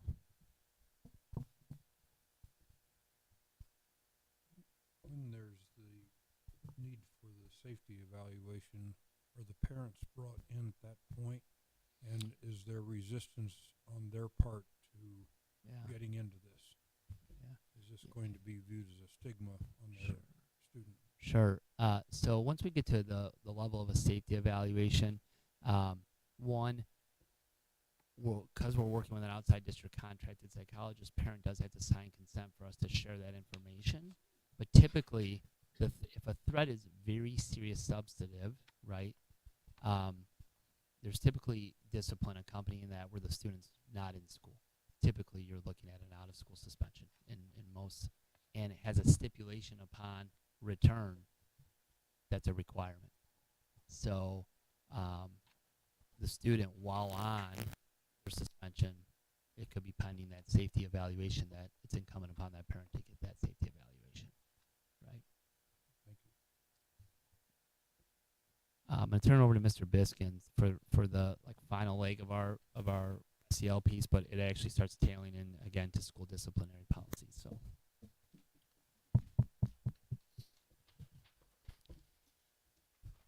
Thank you, Chris. So our student handbook provides all the policies that guide and govern how students conduct themselves within a school setting. If you look at many of whatever the offense might be, there is a range that's provided in terms of what a consequence may or may not be. This gives us latitude in dealing with students, because rarely is a disciplinary incident with a student black and white. It's just not. There's a lot of context around why students may make a bad choice. This allows us to have interventions with students, like a restorative circle if it's a conflict between two students, while still giving a consequence. So ranges help us in helping students make better choices the next time, which actually will draw me to the last point. The goal of student discipline is so the student learns from their choice and doesn't repeat the behavior or action. That ultimately is it. We're always guiding students to learn from the choice that they made. One tool that has really helped us in terms of student discipline and being able to monitor that is our five lab data. Five lab data is accessible to all middle and high schools and the leadership teams within those, and it can drill down to not only where incidents may be happening more, like in a certain hallway, is it in the cafeteria, is it in the bathroom, but it can also drill down to the student. And so teams at the buildings can really make efforts to try to help individual students. This is something we've not had in years past. So Five Lab has been the tool for Dr. DeSanza, Dr. Salagi, and myself to have discussions with the leadership teams now, so we're able to assist them in a much better way. That leads me into student leadership and input groups, which I'm going to talk about next. But before we get to that, I wanted to reference this slide. This is kind of a snapshot at this point of students with discipline events that are non-attendance for middle school and high school. And this, in a district of our size, I think tells a positive story. 95% of middle and high school students have 0 to 1 discipline event. That's a pretty significant portion of our student body at the middle school and high schools that are making good choices. 89% of middle and high school students have 0 discipline events. And you can see how it's broken down in that chart. So this was pulled this month. I just wanted to make sure that you had a snapshot of that. There are times that stories can be told, but when you look at data, it tells the real story. How does these percentages compare to comparable districts in the region? I've not looked at that, John. What I'm looking forward to, though, is now that we have Five Lab, we're going to be able to cross-check this year after year. This year will be the baseline, and now that we have this tool, we'll then be able to, 2, 3, 4, 5 years out, see what kind of progress we are making, not only as a district but by school too. These numbers look good, but I wonder how our comparable districts around here would compare with us. That's a fair point, John. I don't know that you would know it though, unless it's going to be self-reported. Yeah. So it's not this kind of like granular data is not going to be publicly reported. It would have to be self-reported from the districts. Can you just remind me? Oh, sorry. Go ahead. Can you just remind me again? Give a brief description on Five Labs. Does that just take discipline data, or all this other data that we talked about all the other assessments? Does it sort of incorporate that into a student profile that can travel with them? It has everything. So it incorporates attendance, discipline, our fast bridge data. So there's academic pieces in there. And all the assessments that we talked about earlier, like ASQ, and is that No, those are not in ASQ's not in there. Sabres is. So some of those that are isolated, like ASQ, or BSAD, some of those are not in there. So earlier there was a question on if there was some data. I think it might have been the risk of suicide that was building level versus district level. If it's building level, does that mean it's not in Five Labs? Yeah, the risk of harm and some of those mental health procedures, we house those in a separate data house for our students. Now, if they have a risk of harm, though, we still are able to say, like, if a student had it, it would still be trackable, like within a system where you're looking at the student comprehensively. But like running a report from 5 labs right now, I wouldn't run it from there. I would actually pull it from a different place, just because the procedure we've set up on where they enter if they've done it with our mental health procedures, our workers, we have not changed as of yet. I'm sure there's opportunities for integration of those pieces. We just haven't taken those additional steps on all of our kind of mental health procedures. Got it. Thank you. Just a quick question for my own. Is 5 Lab related to frontline education? So same thing we do for financial forecasting. Okay. 2 questions. So 95% have 0 to 1 discipline events. Is that within the scope of 1 year? So we're not like following a student from 8th grade to 9th grade, like all the way through. Like it's within 1 year. Okay. And then what defines a discipline event? Like, is it? Yeah. So the way it's in there is really a discipline event being any office referral. So if you're sent to the office for an event that would constitute getting a consequence, that would be an event. Okay. So I'm thinking in middle school, if you were sent to the detention room during lunch, does that A constitute detention would be, yeah. Okay. Yeah, a detention would be an event.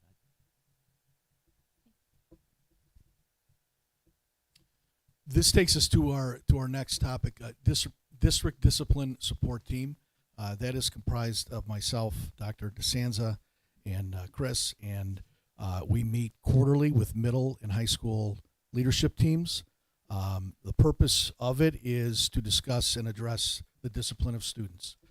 This is the first year we have made this effort, and it's been a really constructive process. I think our building teams have appreciated just the discussion, which has been great, and it has also helped us identify some areas as we work through the process throughout this year, that there are some areas for growth. We started to realize that perhaps we have some gaps in coding and how some schools code, which is a natural byproduct of a district of our size. We also have seen that there's no question that exclusionary discipline is something we want to avoid at all costs. But we all know that sometimes that has to be part of it. But if we're going to help students make better choices, we have to become better at creating alternatives to excluding students. It can be difficult at times. You want to personalize that based on what the event was, or maybe the pattern that team has seen. We're always looking for ways to try to strengthen that. So we continue to do that. So those were a couple of areas, but the discussions and the data that we have access to now have driven the discussions in a positive way. Would you agree with that? Yeah. Any questions on that process? 2 questions. One related, I think, more to the prior slide, but when we talk about kind of capturing some of the discipline data and the statistics that you showed, that was from the framework of what % of students have been involved in a discipline incident committing the infraction. Do we track who was on the receiving end, the victim, so that we understand if there are certain students who are being repeatedly targeted in matters? It may not be tracked in 5 Lab, but our building teams are well aware of those students that perhaps are at the other end of that, and they make sure that processes are put in place to try to support that student, and parents are brought into that also. So that's part of knowing our kids, and I can assure you, if they see a pattern with a student that is at the other end of that choice by that other student, they are well aware of that, and they work to try and support that student. And then with regard to alternatives to exclusionary discipline, conceptually, I think, restorative attempts are great, but do we provide any standard training or models for restorative discipline so that we're consistent in how we approach that across the district? So we have, in the last 2 years, we've sent almost all of our deans through that training. We continue to look for ways. We don't have like an in-house training, so we look to make sure that it's local and we can get people the training that they need for that. Thank you. One last question. With the discrepancies that you found with coding, would that explain the difference in events between the two high schools? Some of that would be, yeah. And that number doesn't mean that it's 100. I don't know what it was, but that number doesn't mean that there were 100 more incidents. It just means that it was it was used in a different way. But yes, that's part of the discussion in terms of the coding differences. Can I just mention one other thing with that, just because questions asked a couple of times? I think the other importance for clarity in coding is that some aspects of our discipline data are picked up by the state and put on public report cards as well. And so what I think we found in a few cases is some discrepancy between perhaps a code we use internally and what got naturally picked up by the report card as it transferred out, but didn't actually meet whatever the state's, I guess you'd call it their business definition. So I think, Julie, you pointed out one piece that was on a report card that talked about acts of like violent aggression. The way the code that was being pulled out of our system doesn't actually match the state's business definition on that. In other words, we were over-reporting data that was moving out onto a report card that wasn't actually matching what we should have been recording. So part of it is a matter of giving Matt and team the tools to support and work with our buildings is we do want to make sure any data that ends up getting reported publicly on a report cards is accurate, that it's not over-reporting or under-reporting any circumstance. And I think to speak to that point also, the more consistent and accurate we can get in coding, then the more true that data is going to be. And we can make better choices based on that. Next slide, student leadership input groups. This has been referenced a couple times tonight. Dr. Schuler, Dr. Slaggy, and myself have visited our middle schools and high schools and met with a cross-section of students from each of those schools. This has been, what's on the screen has really been the themes of what our students have shared with us. Connection with adults in school is essential. I mean, we've talked about this, that they are the ones to bring that up to us. It's not us trying to draw that out of them. That is one of the first things that students talk about, and it's the reason that they want to go to school every day. A feeling of physical safety. We have had several students talk about that they feel safe, even in hallways, even going to the bathrooms. Like they feel safe because they know that if something were to happen, they know that the adults are going to be there to stop it quickly. So it was great to hear that also. The more connected, the safer students feel. The idea that students trust their teachers, their members of the staff, their coaches, their sponsors. Again, that is the baseline of a comprehensive safety plan. Staff show that they care. That was another theme. And then finally, student activities and clubs are very important, and they are valued by students. So I think the efforts that you as the board made in terms of trying to fortify those areas at the middle and high school have paid off. It is giving more opportunities for kids to feel like they belong to their school, and obviously that's an important part. So, hey, I love that last statement. I was at a conference today and I made a presentation on student learning as it relates to buildings, and there was a report done in 2023 by the University of Chicago about students' connections to schools and how safe they feel, and it showed a direct link to this. Those soft measures are directly related to the hard measures of student achievement. So that last statement is exactly what this University of Chicago study found. So when you talk about all these points on the list, directly connected to student achievement. I mean, students that feel safe, connected, represented in school are going to do better on tests in class. So I just point that out. I just happened to talk about that today.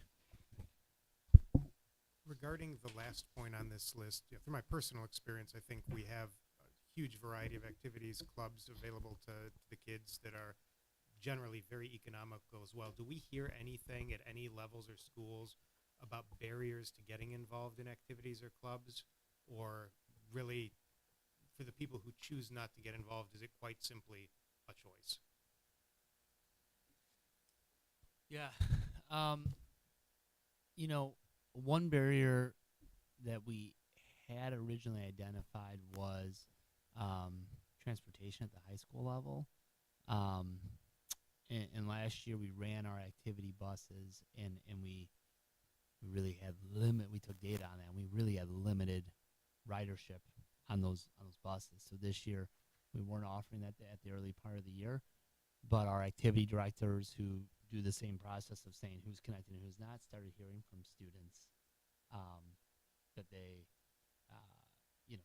were that could have potentially been a barrier. So we brought that back here for the I can't give you the exact date, but we brought it back here second semester. We brought activity buses at both our high schools back. Just curious, how did we get news of that out? I actually wasn't aware of that.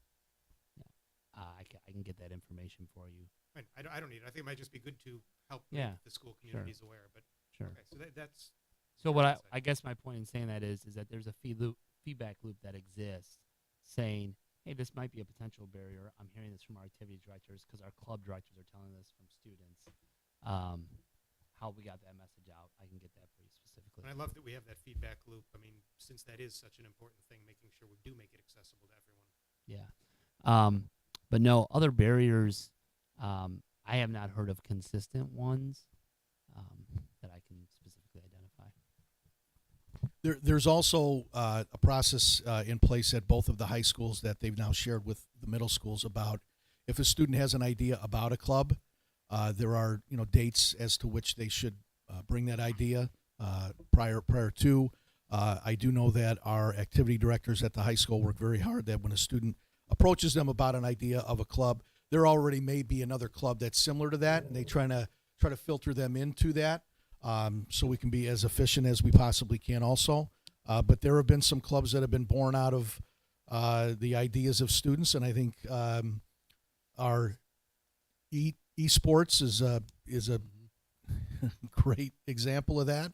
It is a very large club, and that was born out of kids having an idea that we want to be together when we're playing our games after school, and now it is a competitive team. But still, the joy of them being with each other and playing and just doing that has been great. So there are processes in place that now both levels are using to make sure that students get what they need in terms of clubs. Yeah, Matt, a follow-up question on kids feeling safe. In the rare exception where they don't feel safe, and maybe you and Joe being most recent in buildings, what's their path, right? How do we coach them? What's their path to bringing it up? What have you seen in your buildings historically when they don't feel safe? Well, from my standpoint, when I worked at North, in whatever role I was in, whether I was a dean, an assistant principal, or the principal, our counselors, our social workers, our psychs, our deans would let us know, there's this kid or there's a group of kids that just don't feel safe. I mean, I'd take the time to meet with them. Several other staff members would also, and really ask why, and some of it is personal to them. Some of it is maybe an experience that they've had somewhere else that when they're in school, they're triggered by something.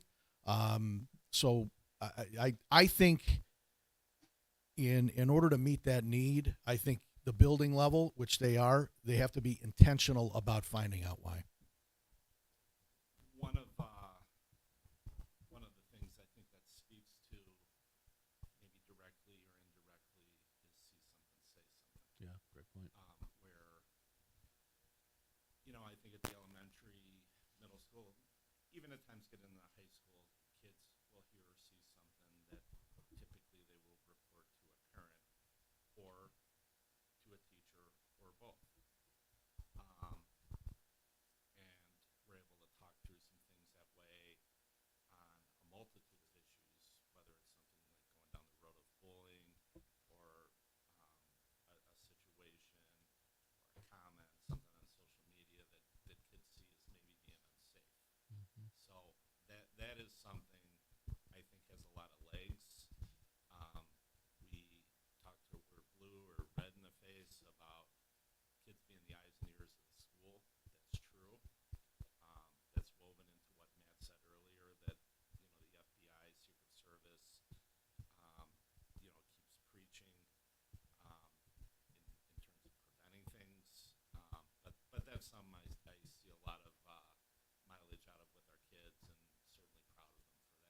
Thank you.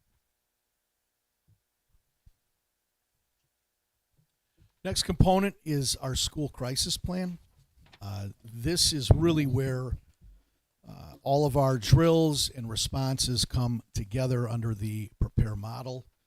It's a common structure, common language that will allow us to be more efficient and clear when dealing with any level of crisis. First component, emergency operation plan. This is prepare language that we are using now. Every year we've had schools complete an EOP for the county, but now it'll be a little different in terms of in-house and what that may look like. Our incident command structure will be unique to each school based on whether it's a high school, middle school, or the elementary school level. Rather than calling them drills, they'll now be called functional annexes. That is in place of drills. Again, that is prepare language, and we want to make sure that we are being as consistent as we can with the language. There's been a tremendous amount of work over the last 25 years of getting us ready really for this moment. What we did then was most important. It was focused on drills. We needed to do that. And now we're transitioning to make sure that all of those responses, all of those drills are under one model with a language that we all know. And then, of course, first responders are involved in the development of drills and the responses. They meet with our buildings every single year and go through different training aspects, whether it's ALICE, lockdown. We are fortunate to have the relationships that we do with them, and we lean on them very much to make sure that we're keeping our kids and our staff and our families as safe as possible. I think that quote on the bottom of the slide, doing drills prepares you and makes you feel safe. That came from a student. I think it also speaks to, I'm probably going to show my age here, but obviously this is not our childhood, right? This is theirs. The frame of reference that we probably have for drills is we did a fire drill, a tornado drill. That's about it. We have to remember the students we have in school now, this is all they know. This is what they know. So doing drills actually, I think for many students, gives them comfort that we pay attention to it, that we're practicing it, and we want to be as ready as we possibly can. So that quote, I think, stuck out to me more than any other quote, just because of just the honest nature of that. Any questions? All right, we're going to transition to response communication and reunification protocols. And for the first part of that, I'm going to hand it over to Joe.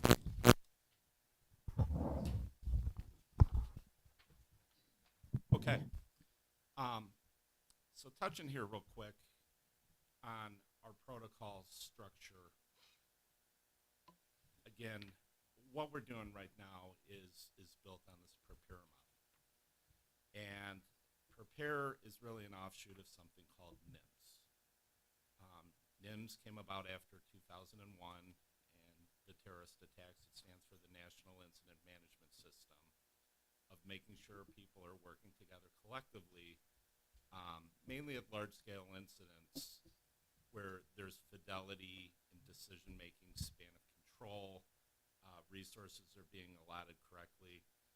Prepare has used SIMS and has really done a wonderful job of marrying the mental health and recovery part into what has always been part of NIMS. A week ago today at the County Safety Committee, there was a friend, is a West Chicago fireman, officer, did a presentation to the school administrators, superintendents, all sorts of school folks on NIMS for school folks. And again, think of NIMS, it's really prepare for us.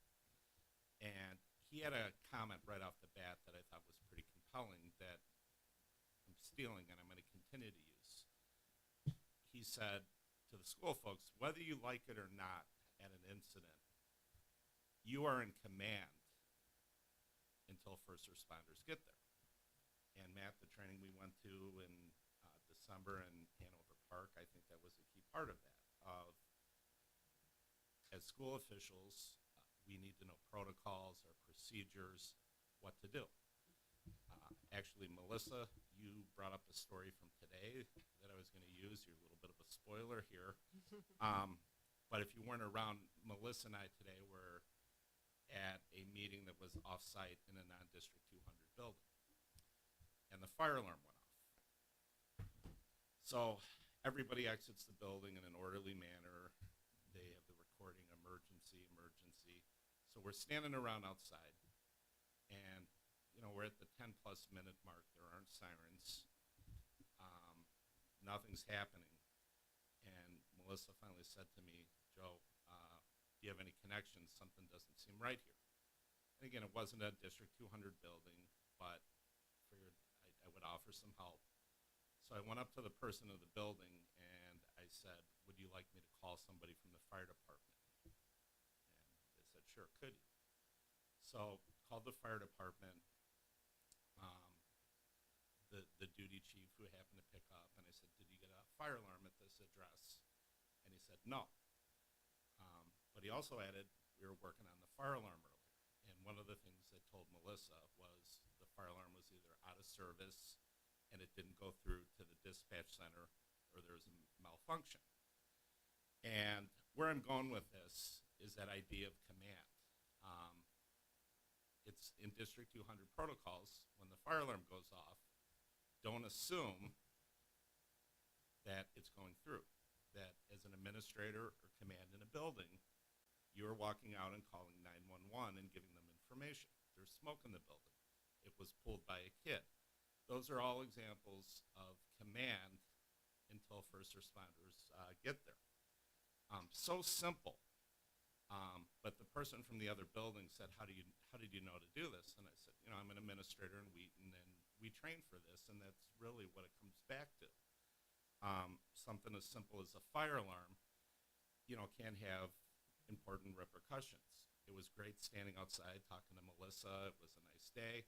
But if that same thing takes place in January, it's storming, there's a different sense of urgency to make sure there's the right information.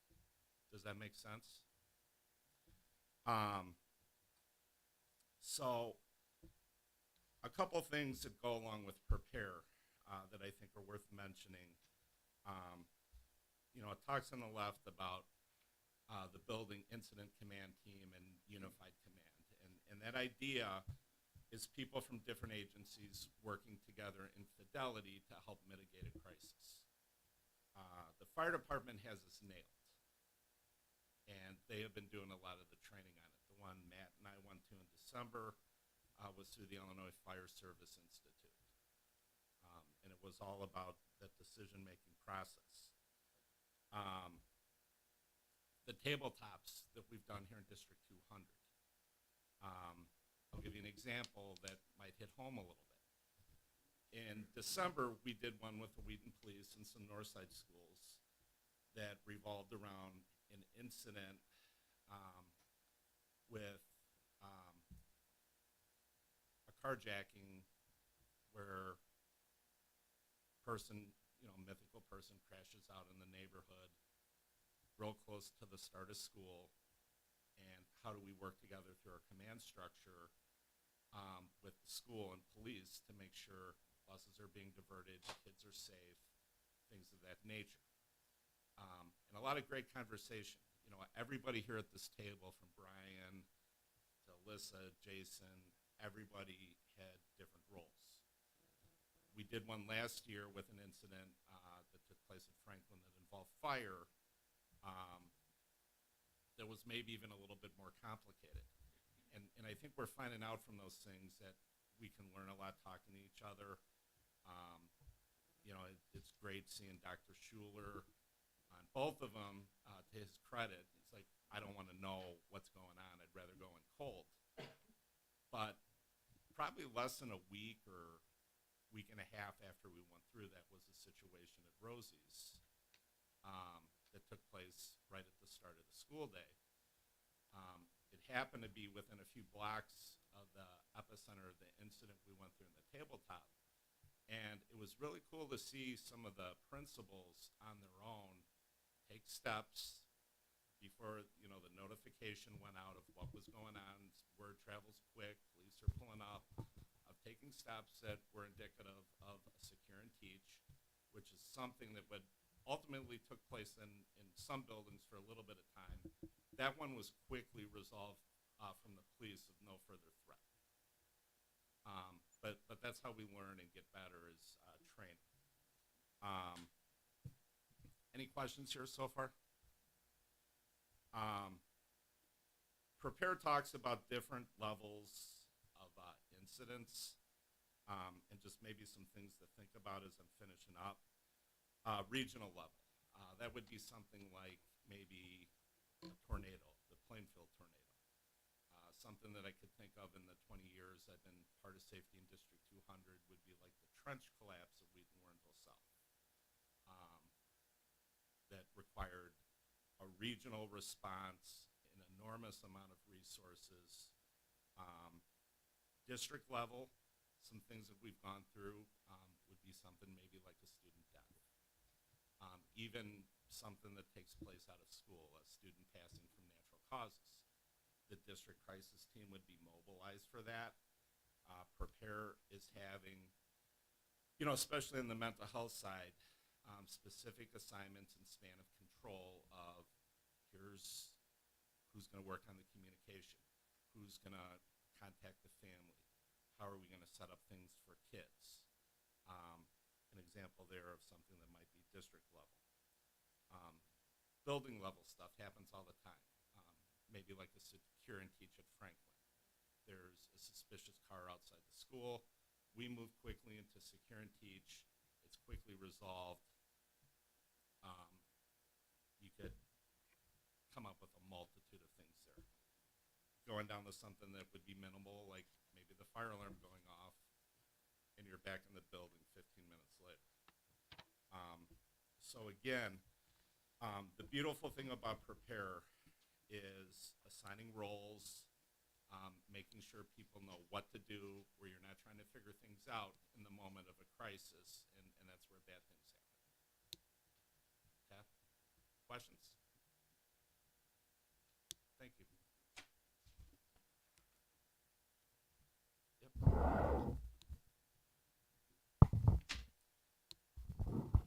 So I'm going to talk a little bit about what our communication protocols look like around these different situations. So as Joe had mentioned, he kind of walked you through what all of these different levels look like. And when these different things are occurring, we are asking ourselves, who is impacted? What does that response and communication need to look like? Those things go hand in hand.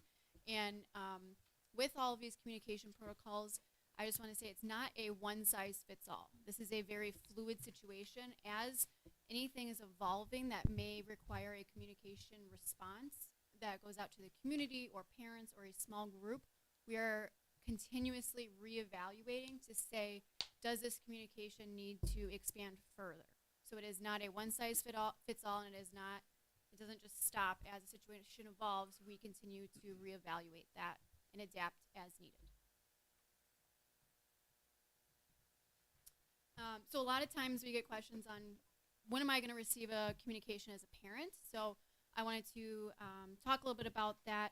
And as we are figuring out, evaluating that impact and where we need to communicate, we're having to ask ourselves and make sure that we're having a balance. We want to make sure that we are communicating when necessary, but also making sure that we are not communicating too much where we are raising unnecessary panic among students or parents or the community. We want to make sure that they are getting information when they need it and when there is an impact to our students or to their children. And so to outline some of that, families will receive a communication when there is a potential risk or threat to the safety and security of students and staff. When there is a change to normal school operation that will affect students or staff. So again, that may be if we need to go into a secure and teach, or if we need to evacuate a building. And then if students may be impacted by a situation in the classroom, school, or even on the bus or a nearby vicinity. Alyssa, sorry. Can you go to the prior slide? This one? Yes. Or this one? Nope. Got There. When these slides say when there's a potential risk or threat to the safety and security of students and staff, when you say, do you mean like that family's students, or not just like students in another building. Like Yes. when Are it's their students, right? Yes. So I'm going to get into that in a minute here, kind of who's going to receive those communications. Is it going to stay on the building level, a classroom, or district? Is that what you're asking? So information that we're not going to include in emergency or crisis communication. Anytime that there is anything that involves a student or personnel, we have to protect our students and our staff and their privacy. Yes, we are going to share general information when we can, but sometimes we can't get too specific because it is very important to protect their privacy.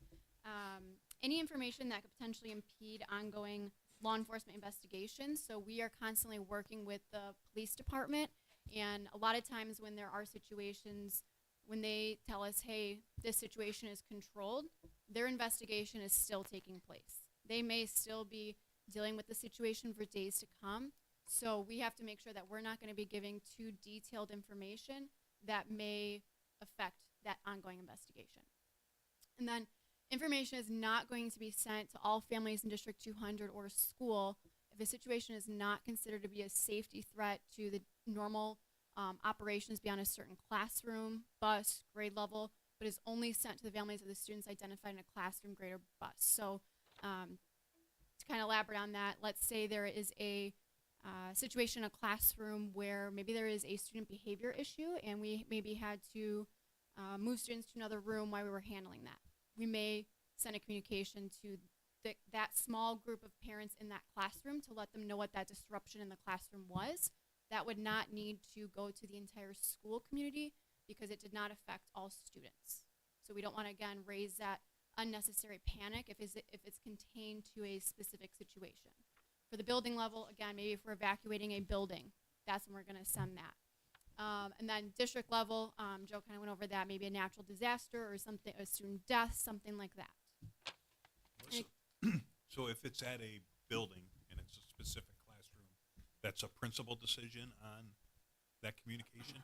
Yeah, and Or a building decision, I guess? for the most part, again, it's not going to be a one-size-fits-all. Yeah. There may be times where they may reach out and say, hey, I have this situation going on. Can you help me? And we may work together to evaluate, is this contagious to the classroom? Do you need my assistance to help you with that communication? And with that, depending on the level, we may clue in different members of the senior leadership team. So a lot of times I'm in direct communication with Mr. Biskin, Dr. Slagi, Ms. Murphy. It's very comprehensive, and it changes situation by situation. So I can't say every single time it works that way. It really is not a one-size-fits-all. All right, thanks. I'm sure not an expert on the communications, but it seems to me that there could be situations where a word gets out that there's been a bus accident or something. Is my kid on that bus? And it would seem to me, I'm not the expert, but it would seem that the communication to calm other people's fears would be worthwhile. How do you approach that? Yeah. That will lead me to my next slide. Okay. So is there any other questions before I move on to that one? Okay, great. Yeah, thank you. So anytime that there is a situation that is happening, the absolute most important thing is that we need to ensure that our students and our staff are safe. And in order for us to do that, the principal is very involved, and depending on the situation, it is a all hands on deck. So we need to ensure that those students and staff are safe. So while you may hear of a bus just to go off that example, maybe there's a bus accident, we need to make sure that all those kids are okay before we can say, hey, this bus happened. We need to have information, be able to communicate it.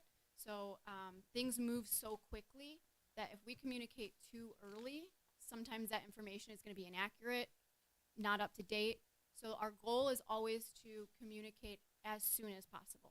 However, we need to make sure we have enough information and can take a moment to step away to either call me to give that assistance, to notify those parents of maybe the students that are on that bus, or to be able to have that principal step away to get a communication out.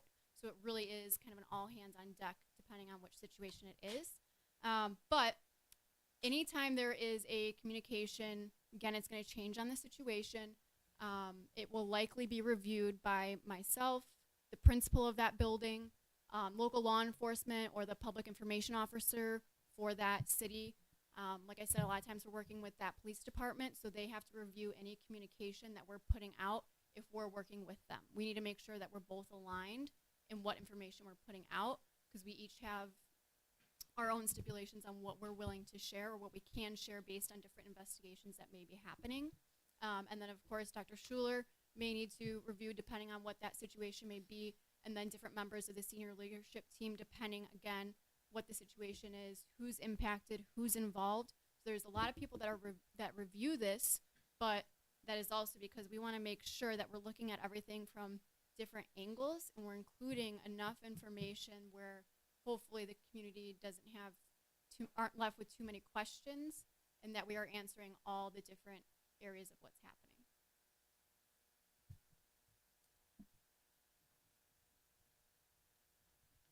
No other questions? So, crisis occurs. It doesn't mean that we just end the response there, right? Now, we want to make sure that we assess the psychological safety of our students, and that we meet the need of our students where they're at, no matter how big or small the crisis is. So, I'm going to talk a little bit about what we do after a crisis, and this is maybe probably the newest, I guess, part of our training and our work related to the Prepare workshop. Prepare training has two parts.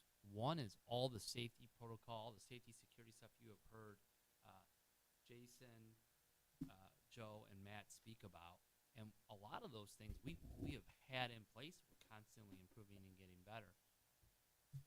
Part two of that is the training around how do we ensure kids are safe, secure, and working to return back to normal after a crisis. So one, obviously, that starts with training. I mentioned earlier our mental health workers within the district. You see that chart over to the right. We've had a steady increase of staff in this area, really aimed at working to meet the needs of different students. A part of that has also been we've added emotional behavior wellness coordinators at our middle and high school. But those folks, we have since last April started training members at all of our schools to be certified in Prepare Workshop 2, which means they become experts on how to really match the intervention that's needed when some sort of crisis has occurred. So at this point, we've got about 2/3 of our folks trained on that. Actually, a training just happened yesterday. But the goal is to have at every school complete teams. Every one of our schools does have team members that are versed in the framework of how to respond to a crisis. So we have folks not only at the building level, but then at the district level. Both myself, Tracy Burnham, John DeSanza, Tracy and John actually not only are trained in the Prepare model, they are certified trainers. They went to Washington, D.C. to become certified trainers, so we can actually in-house train folks here to be certified. When a crisis happens, you're really evaluating several areas to see where could the trauma exist for students, right? And while there's many areas, three that I want to highlight are a student's potential physical proximity to a crisis. Let's say there was a fire. A student that witnessed an actual fire or students being hurt by a fire is going to have a much level different of trauma than a student who was on another wing of the school and maybe didn't see it. That student may not have any concerns or issue. Emotional proximity as well is concern, as well as personal vulnerability, right? What is the student's background that may make them more vulnerable or at risk to a crisis? Is there something within their past history? I use the fire example. An example of that is just yesterday we smelled gas at Weesbrook. We evacuated the building, and it was very brief, but fire department said, "Oh, you're absolutely safe." It was potentially this or this, but no safety concern at all. We were back in the building probably within 7 minutes, but we still checked in with every class, and Dr. Trina also kind of went through his roster of students to see if anybody had a prior history with the fire, because that could have sparked an issue. So in that case, it was like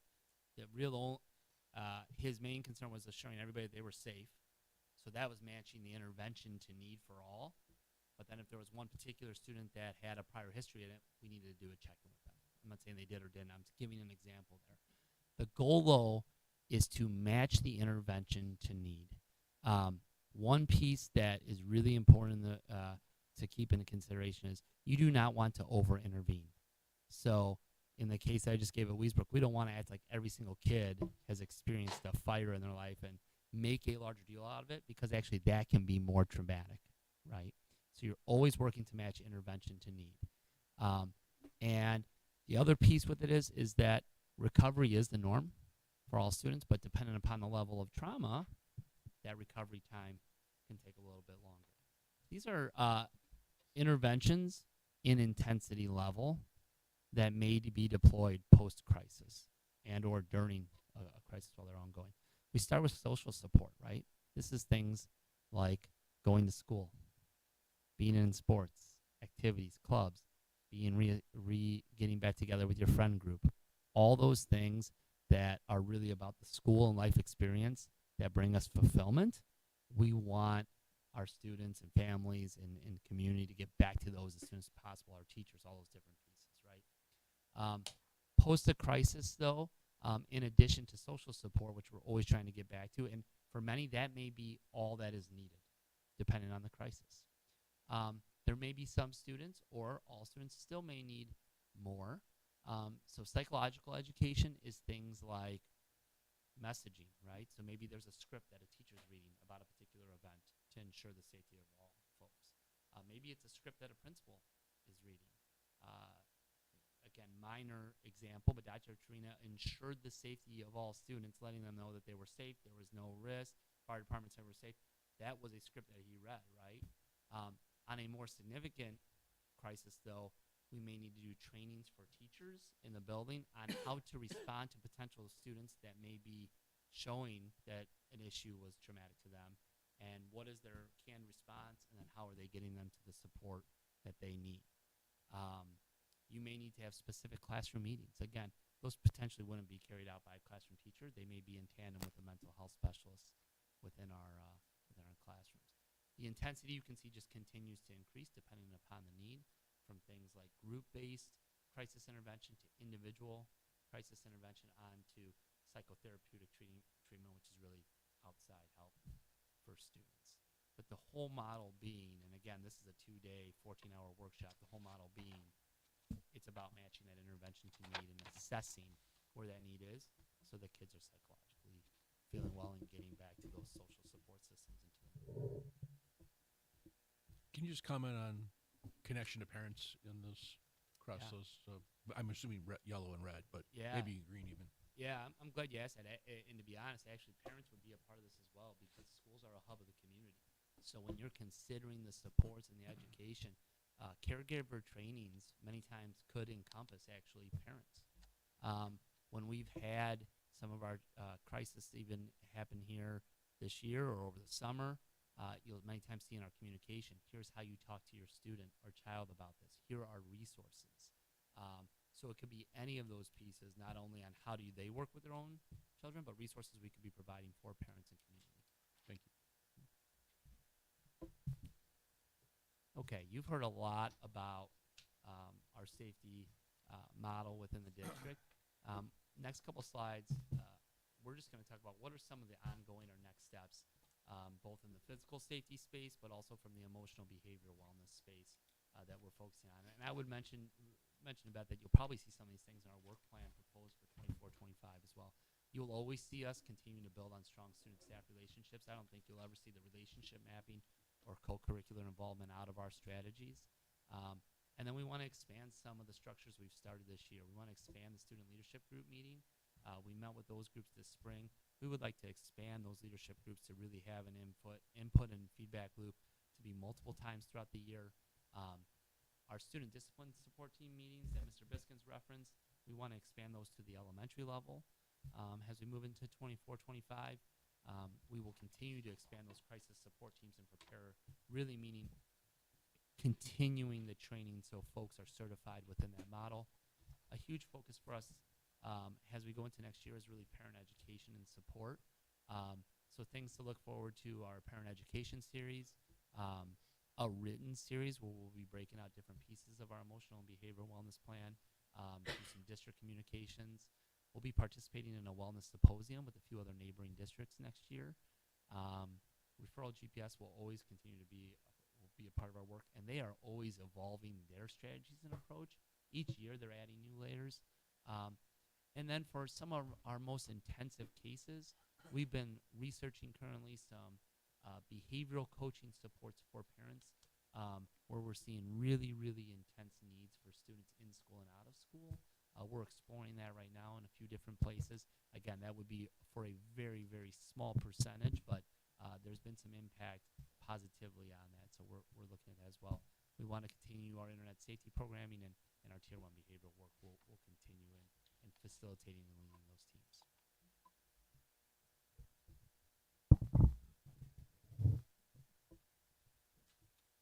You want to take the first? Sure, be happy to. So next steps, when we're talking about, Brad, you mentioned earlier, some of the physical aspects or affirmation aspects of a public school system to ensure that we're serving those that live within our boundaries. So one of the things that is built into board policies, if you're going to attend one of our schools, you have to live within our district boundaries. There is a specific suite of information that we ask for every family to provide us, indicating they do live where they say they live. They, in fact, are the guardians and or parents of the students. So those experiences, when you're new to the district, happen inside of a building. If you have multiple students in multiple buildings, that experience up until a month ago has been, you have to go to this building and do it. You have to go to that building and do the same thing. You have to go to that building and do the same thing. So it's registration at each building, not registration in aggregate. And we've moved, starting with all of our incoming kindergartners and new families, and will be pushed out here in just a few weeks to our returning families, a full suite of online registration tools for those families coming into the district or staying in the district and just migrating from year to year. What we've done in the past, this is all tied to Synergy, so it's all tied to our student information system. What we've done in the past is asked families just to update their information inside the parent piece of Synergy. What we are moving towards is an affirmation aspect to residency, where every single parent and or guardian or caregiver for every student on an annual basis will be required to go through an online registration process and affirm the information in the system.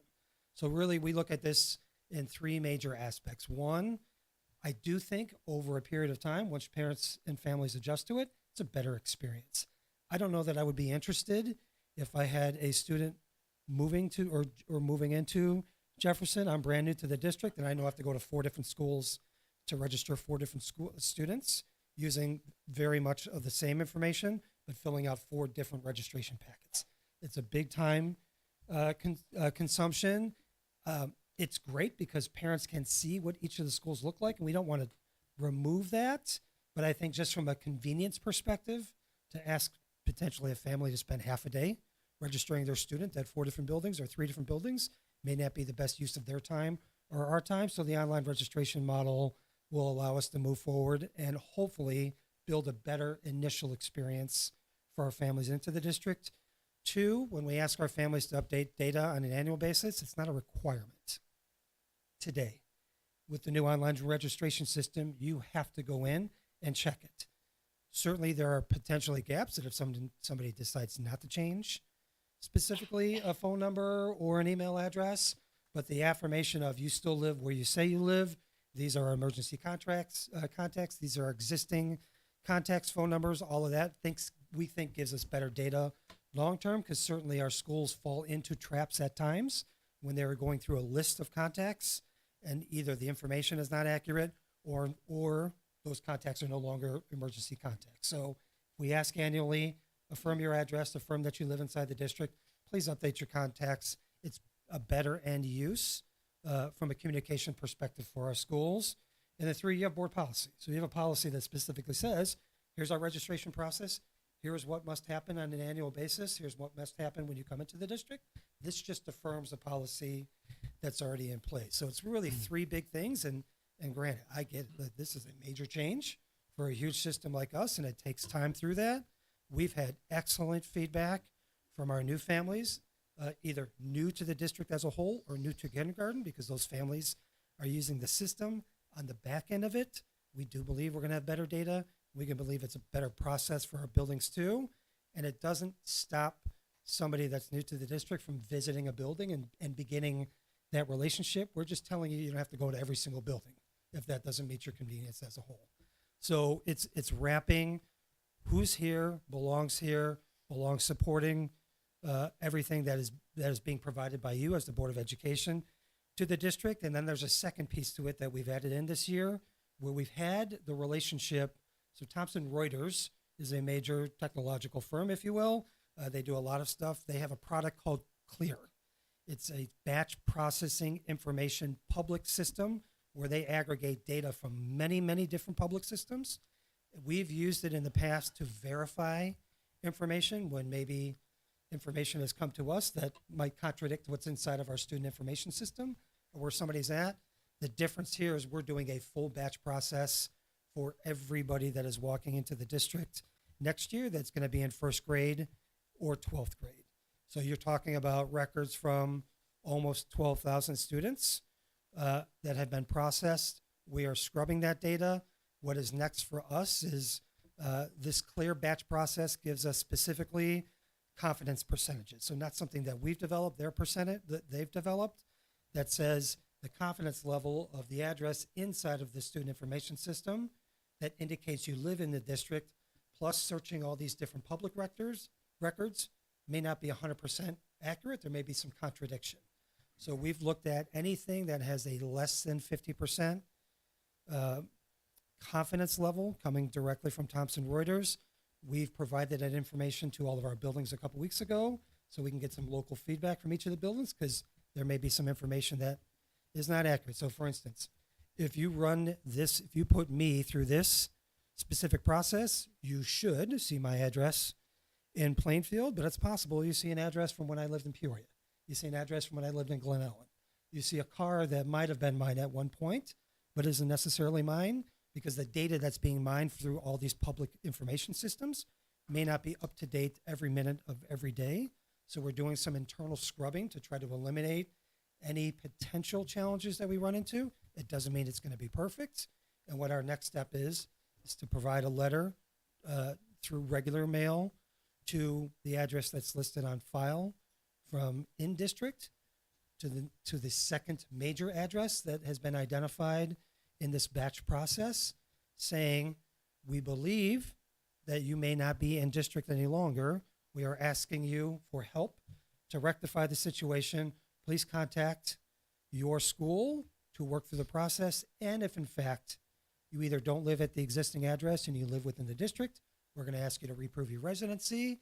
If you do not live in the district any longer, you will be able to finish the school year and you will be required to register or sign up in the new district that you will be living for at the start of next school year. So this is the first time in these major two pieces that we've done two things. One, it's asking every single individual inside the district on an annual basis to affirm who you are, where you live, and then all your contact information, critical to us as an organization. And two, which will not be the case on an annual basis, but specific to this year, who are those potential outliers that we need to make sure we can get direct contacts with and ensure that what they're telling us and what we have in our student information system from a residency perspective is accurate. The second item on this slide goes back to, Brad, what you had mentioned earlier around physical security. So at the beginning, I should say actually midway through last year, we had asked all of our buildings some feedback on what aspects of physical security they would like to see addressed district-wide. And the priority list that we came up with were video cameras, electronic door access, the front door cameras when someone rings the buzzer, and then there's two additional new pieces on there. I also want to close the loop back on a discussion that the board had when we mentioned that we were applying for the COPS grant to fund some of these physical security items. Unfortunately, we didn't get that COPS grant, and the discussion was how much would it cost to complete all of these items, and then could we do it all at once instead of piecemealing it across many different years.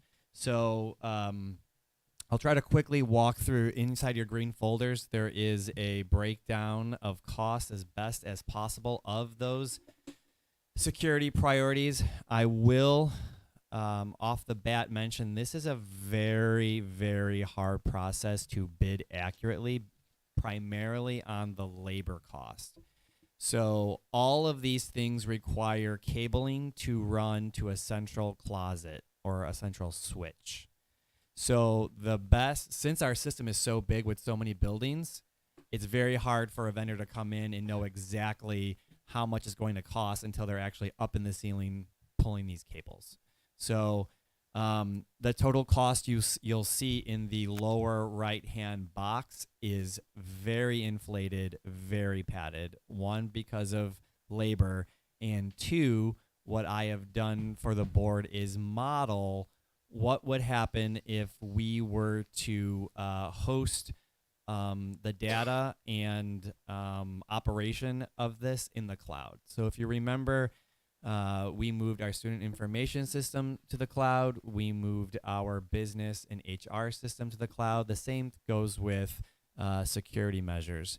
It is significantly more expensive to host things in the cloud. And when you're talking things like video cameras, the size of those files just requires a lot more storage space, which means more cost. So I'm going to walk you briefly through each of these items. So on the video camera line item, that would be for our high schools. So we would anticipate a brand new comprehensive system at both of those buildings. Hubble Middle School, we would add to the cameras and cover any blind spots that we've identified at that level. And then we would place cameras at all exterior doors at our elementary schools. So also pointing at things like playgrounds, since we are investing a lot of money in those areas as well. So all said and done, we've identified around 422 new cameras. Again, that hardware cost could also fluctuate. Different vendors have different prices. There's a lot of wiggle room still just in the cost of cameras. So I've tried to really pad that, and what you're looking at is kind of like the Mercedes level, right? So not necessarily we're going to spend quite that much, but I'd rather be overly safe with an estimate rather than be drastically under. I mentioned about that labor cost. If we wanted to go in the cloud, when you buy those cameras, you usually want to commit for a price break on a 5-year licensing term. So you would get a 5-year license with those cameras, but we would then have to commit to around $50,000 in a new line item budget if we wanted to continue hosting that data in the cloud. The electronic door access. Quick question on the video cameras. Sure. Is the reason only Hubble is included for the middle schools because of the middle school? Yes, thanks for mentioning that. So the reason why the other 3 middle schools have been left out is because that work would be part of the middle school projects that we have. Thank you. The electronic door access, that's simply, the key card swipes that would let you in an exterior door into the building. Same thing with kind of trying to determine labor, but those also come with a subscription cost. So you see that the subscription cost is really the driving factor for the price of some of these systems. Night locks are something that we have been piloting at one of our buildings, Sandberg.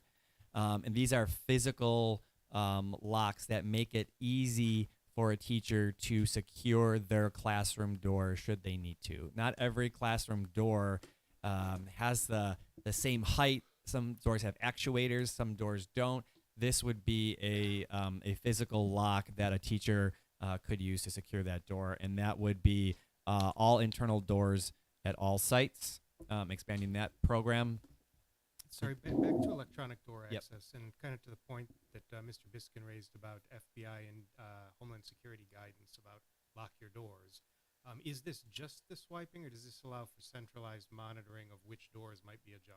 Correct. So that is part of this this system. So what's nice about the system is that you can get very granular with the notifications that go out to building administration, district administration, that if a door is left ajar for X amount of seconds, minutes, that it sends a notification to the appropriate people, which I think is very helpful, especially at our high school level where we have student supervisors circling the building constantly looking for locked doors. This just helps them know where their priorities lie as they go around the building. Ask a question on night locks. Yep. So anytime, I think I know the answer to this question, but anytime you do door hardware, that becomes a health, life, safety issue in schools. I think those have been approved by the state fire marshal. Correct. Vetted. So. Yep. Okay. Yep. The digital panic buttons. This is, while all of our buildings have current panic buttons, this would think of it as an upgrade to those panic buttons. So currently, right now, our panic buttons, when someone were to hit a panic button, say at the front desk, it goes to a third-party service. That third-party service then contacts emergency services if needed. This digital panic button would go straight to the emergency service. So we would get ideally a faster response should that button ever need to be pressed. But on top of that is that we also get 24/7 real-time monitoring if those panic alarms ever go down. So if those, I know that Mr. Biskin travels to each building to test those alarms every year. We know to the minute, every day of every hour, if those panic alarms were ever to malfunction with this digital version. So a little bit more peace of mind that those digital buttons are working when they need to be working. The CCTVs, that's more of an upgrade too.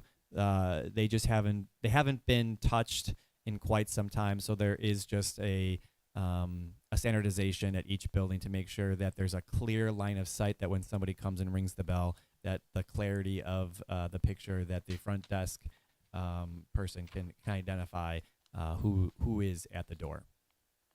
All of these services are going to require new network equipment, right? The more devices you put on a network, the additional equipment you need to run with that.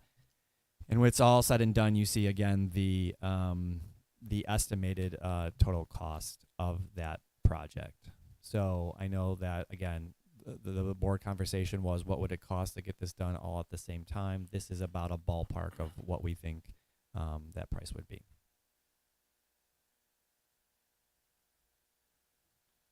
Can you explain this comment then, the very last comment in the bottom right? We'll need 93,000 new money per year. Correct. So that would be the new line item that would have to be put into a budget, because each of these security measures comes with a subscription cost with it in perpetuity. So not only do you buy the camera, the physical camera, but you then also buy the subscription, the monitoring service, the cloud storage space, things like that, that you pay annually for that. But when you buy the camera the first time, you get 5 years. After that 5 years, you have to then start. Okay, so that's paying after it year 5. After year 5. So the only difference is our guest management system is a 3-year term. So we would have to have a line item for for that. But then at year 5, that would be the total cost, including the Verkada guest management system. But that's already in our budget, isn't it? We've never had security measures that have these kind of subscriptions. So we have we've already paid 3 years out for the guest management system. So after 3 years, we would have to find that money if we wanted to continue with that system. And then for the hardware itself, the assumption would be for electronic door hardware, video camera hardware, that this doesn't go on a refresh cycle. So we don't have to build in that cost. It's we use to failure and replace when individual devices fail. I think it's always good to have a refresh cycle for any physical piece of equipment. These physical pieces of equipment average 7 to 8 years, so that's what I would conservatively say 8 years. I would say our high schools got about 10 to 11 years out of it. So that's kind of what we would have to budget for as far as a refresh cycle. This is probably a question for the finance committee, but in looking at the hardware and the labor components for this, if we were to lay that into the middle school plans and if we go to referendum, I mean, that would be a pretty negligible additional cost overall. Might be a way to get all this done at one time and take out a big chunk of that cost out of our operating budget, just for consideration. I think so. One, obviously, board consideration of this. So I believe you have a path to be able to do it. Again, it'll be a board consideration. Just remember one thing this year is you got an excess TIF distribution from the city of Wheaton that right now we've just parked in fund balance. We did not designate it for anything. We kind of kept it sitting there after that initial security conversation, assuming perhaps we were going to cycle back to this. So again, that's not a decision for tonight, but we're presenting this to you with an awareness that you actually have a one-time funding source that is sitting currently in fund balance. You really would not be wise to use it for operational purposes because it's not a recurring piece. So you're right, Brad. You certainly could drive this deeper into a facility plan. I know you can for the middle schools. It would complicate a bit the referendum question if you broaden this to all 20 schools, because you'd have to have clarity on that as a part of the referendum question, which can be done, but it's just a nuance to it. But I think first, as we move forward, so one, certainly for the facilities committee, this item is on your agenda for tomorrow, just to circle back to it. And I think the question we're going to ask is, are you ready to bring this back to the May meeting for the board to have conversation about moving forward with these purchases? And if so, which? And then obviously we can layer the finance piece into it.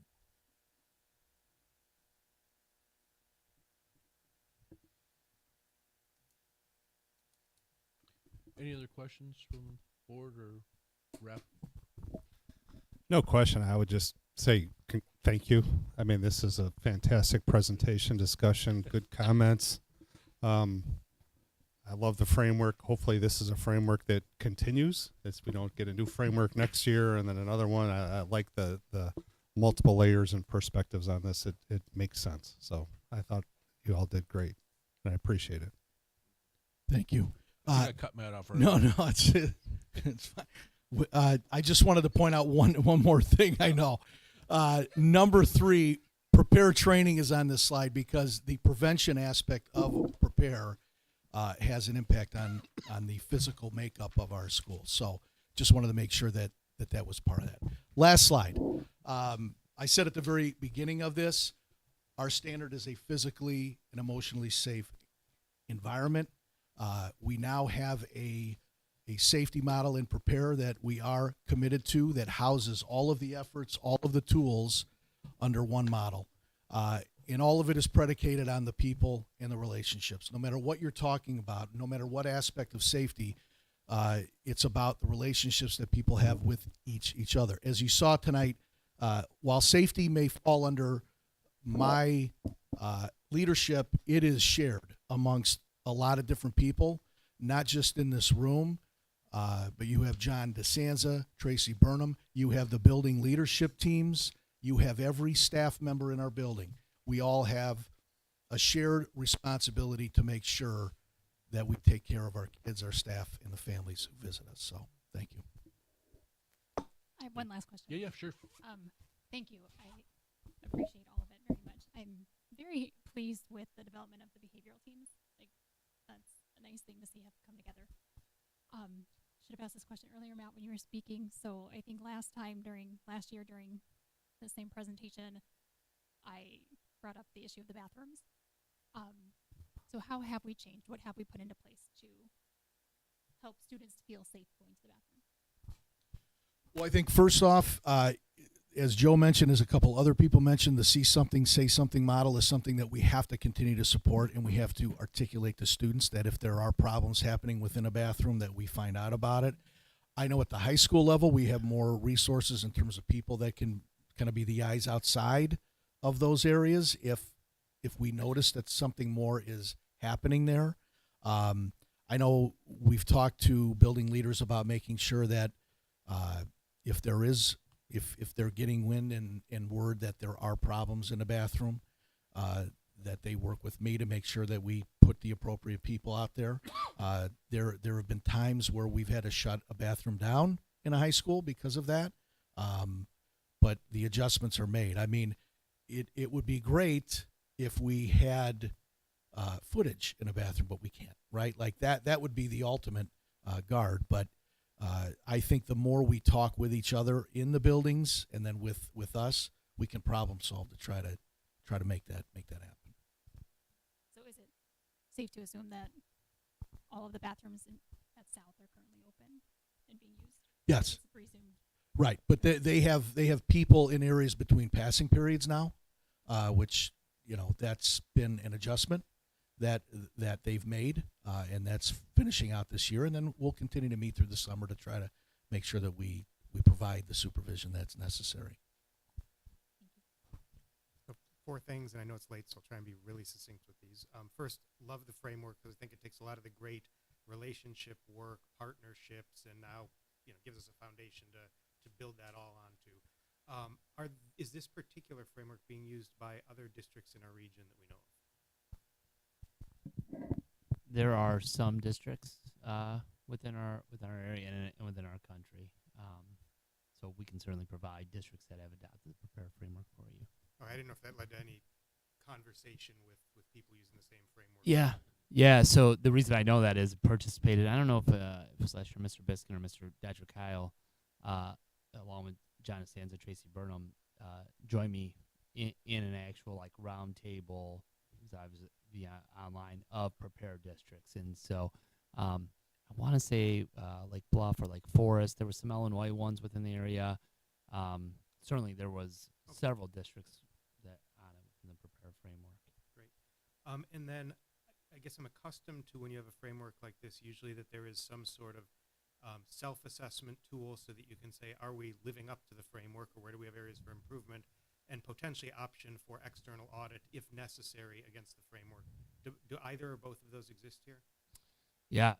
So internally within the within Prepare, there is exhaustive assessment tools and inventories to do just that. Yes. And I also wanted to make mention, well, obviously a smaller entity, St. Michael's. So in town is a Prepare certified school and train piece. And then Mr. Hanlon had a question that's somewhat related to this earlier, talking about what do we do to help students feel safe. Great work that we've, I think, done historically. I think this takes it to the next level. Yet I'm still struggling to interpret then the 5 essentials data, arguably where we get the broadest feedback from our students and our teachers around safety. And the score is not among our strongest. It's an adverse trend year over year over year. Any thoughts on that, or any next steps on how we integrate looking at that data to our efforts here? Yeah, I think you saw it a lot in the direct conversation with kids. So, Eric, that's the way we opened every conversation with the student group, is to say, this is what we see in this data.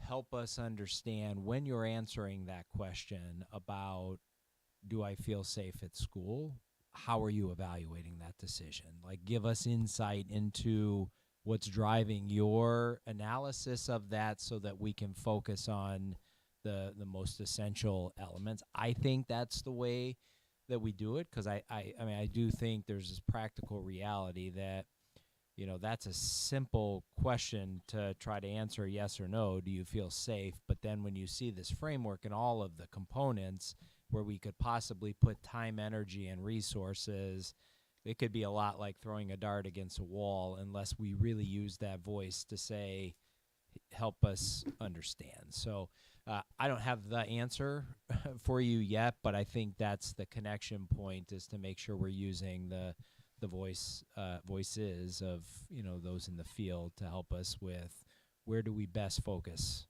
time and energy around this. And then my last one was just, given how great I think the work is here, we should, if we haven't already, give thought maybe to how we at the start of next school year, educate parents on what we do. And I mean, obviously too much information for the average person, but I think helping them to understand, yes, we have a framework. Yes, we've got partnerships with other districts, law enforcement agencies, first responders, and yes, we have tools for evaluating ourselves. Something basic, high level, I think would be great to build that sense of comfort that we're doing this good work and that it's effective. 100% agree. Thank you. Our buildings, as we were talking the other day, Eric, we're talking about that as well. Really, I think actually it was referenced on a slide earlier. I think, Chris, maybe it was your slide about actually a series of communication elements. So there's also some nuance to a common element that's in play across all school, but may look a little different based on size, level. So I think one of the things we've talked about is not only that kind of framing communication, but almost a monthly communication through next year to focus on different aspects of this where, there's a common message that goes to everybody with an opportunity for a principal to personalize a little bit connected to the building.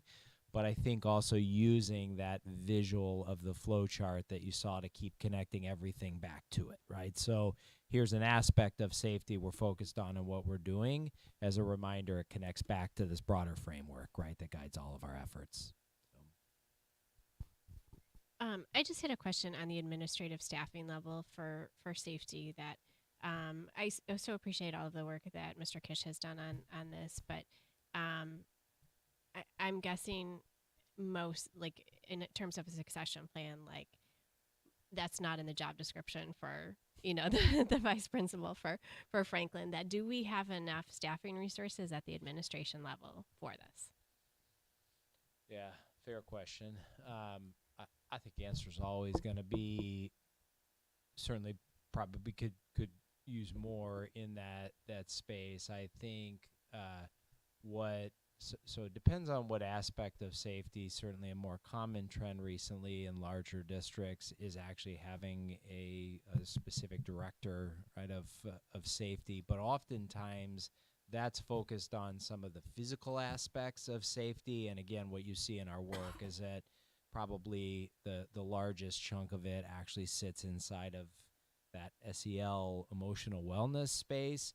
And I think from an administrative perspective, we have resourced that in how we crafted Dr. Sloggy's position when we made that restructure. So short answer really is I think that's something we got to look at over time. We're blessed that Joe continues to do what he does. I mean, part of it is the labor of love. It's what he likes to do, and so we've been intentional about creating space for him to simultaneously be a Franklin assistant principal and do some of this work at the district level. But when the time comes that Joe is ready to retire, we'll have to think about that transition for sure.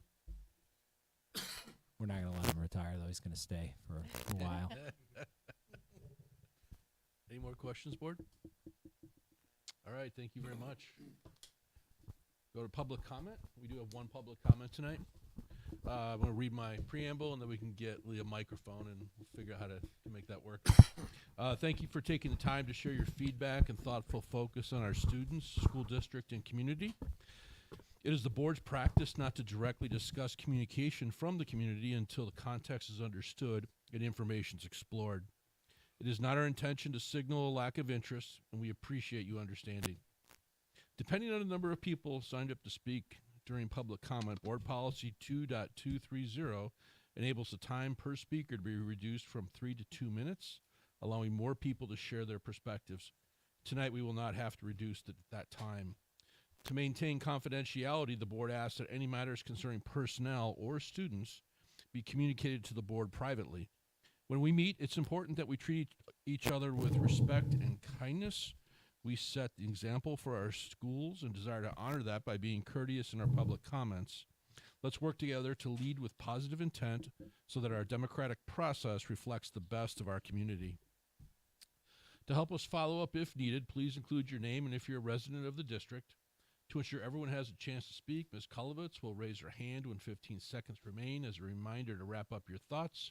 At the end of our agreed time, I'll respectfully ask you to allow the next speaker to begin. Thank you for investing time to attend the board meeting and share your thoughts and encouragement for our district. Our speaker tonight is Ms. Lee Pryor. There she is. I'm sorry it's so late. Oh my goodness, y'all are amazing. My name is Lee Pryor. I planned to speak and prepared my comments before I found out I'd be speaking after a safety presentation.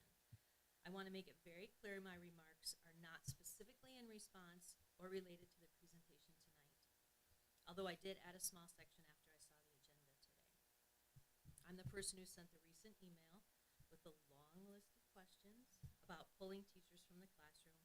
Dr. Schuler has agreed to meet with me tomorrow, and I appreciate that. Thank you in advance for your time.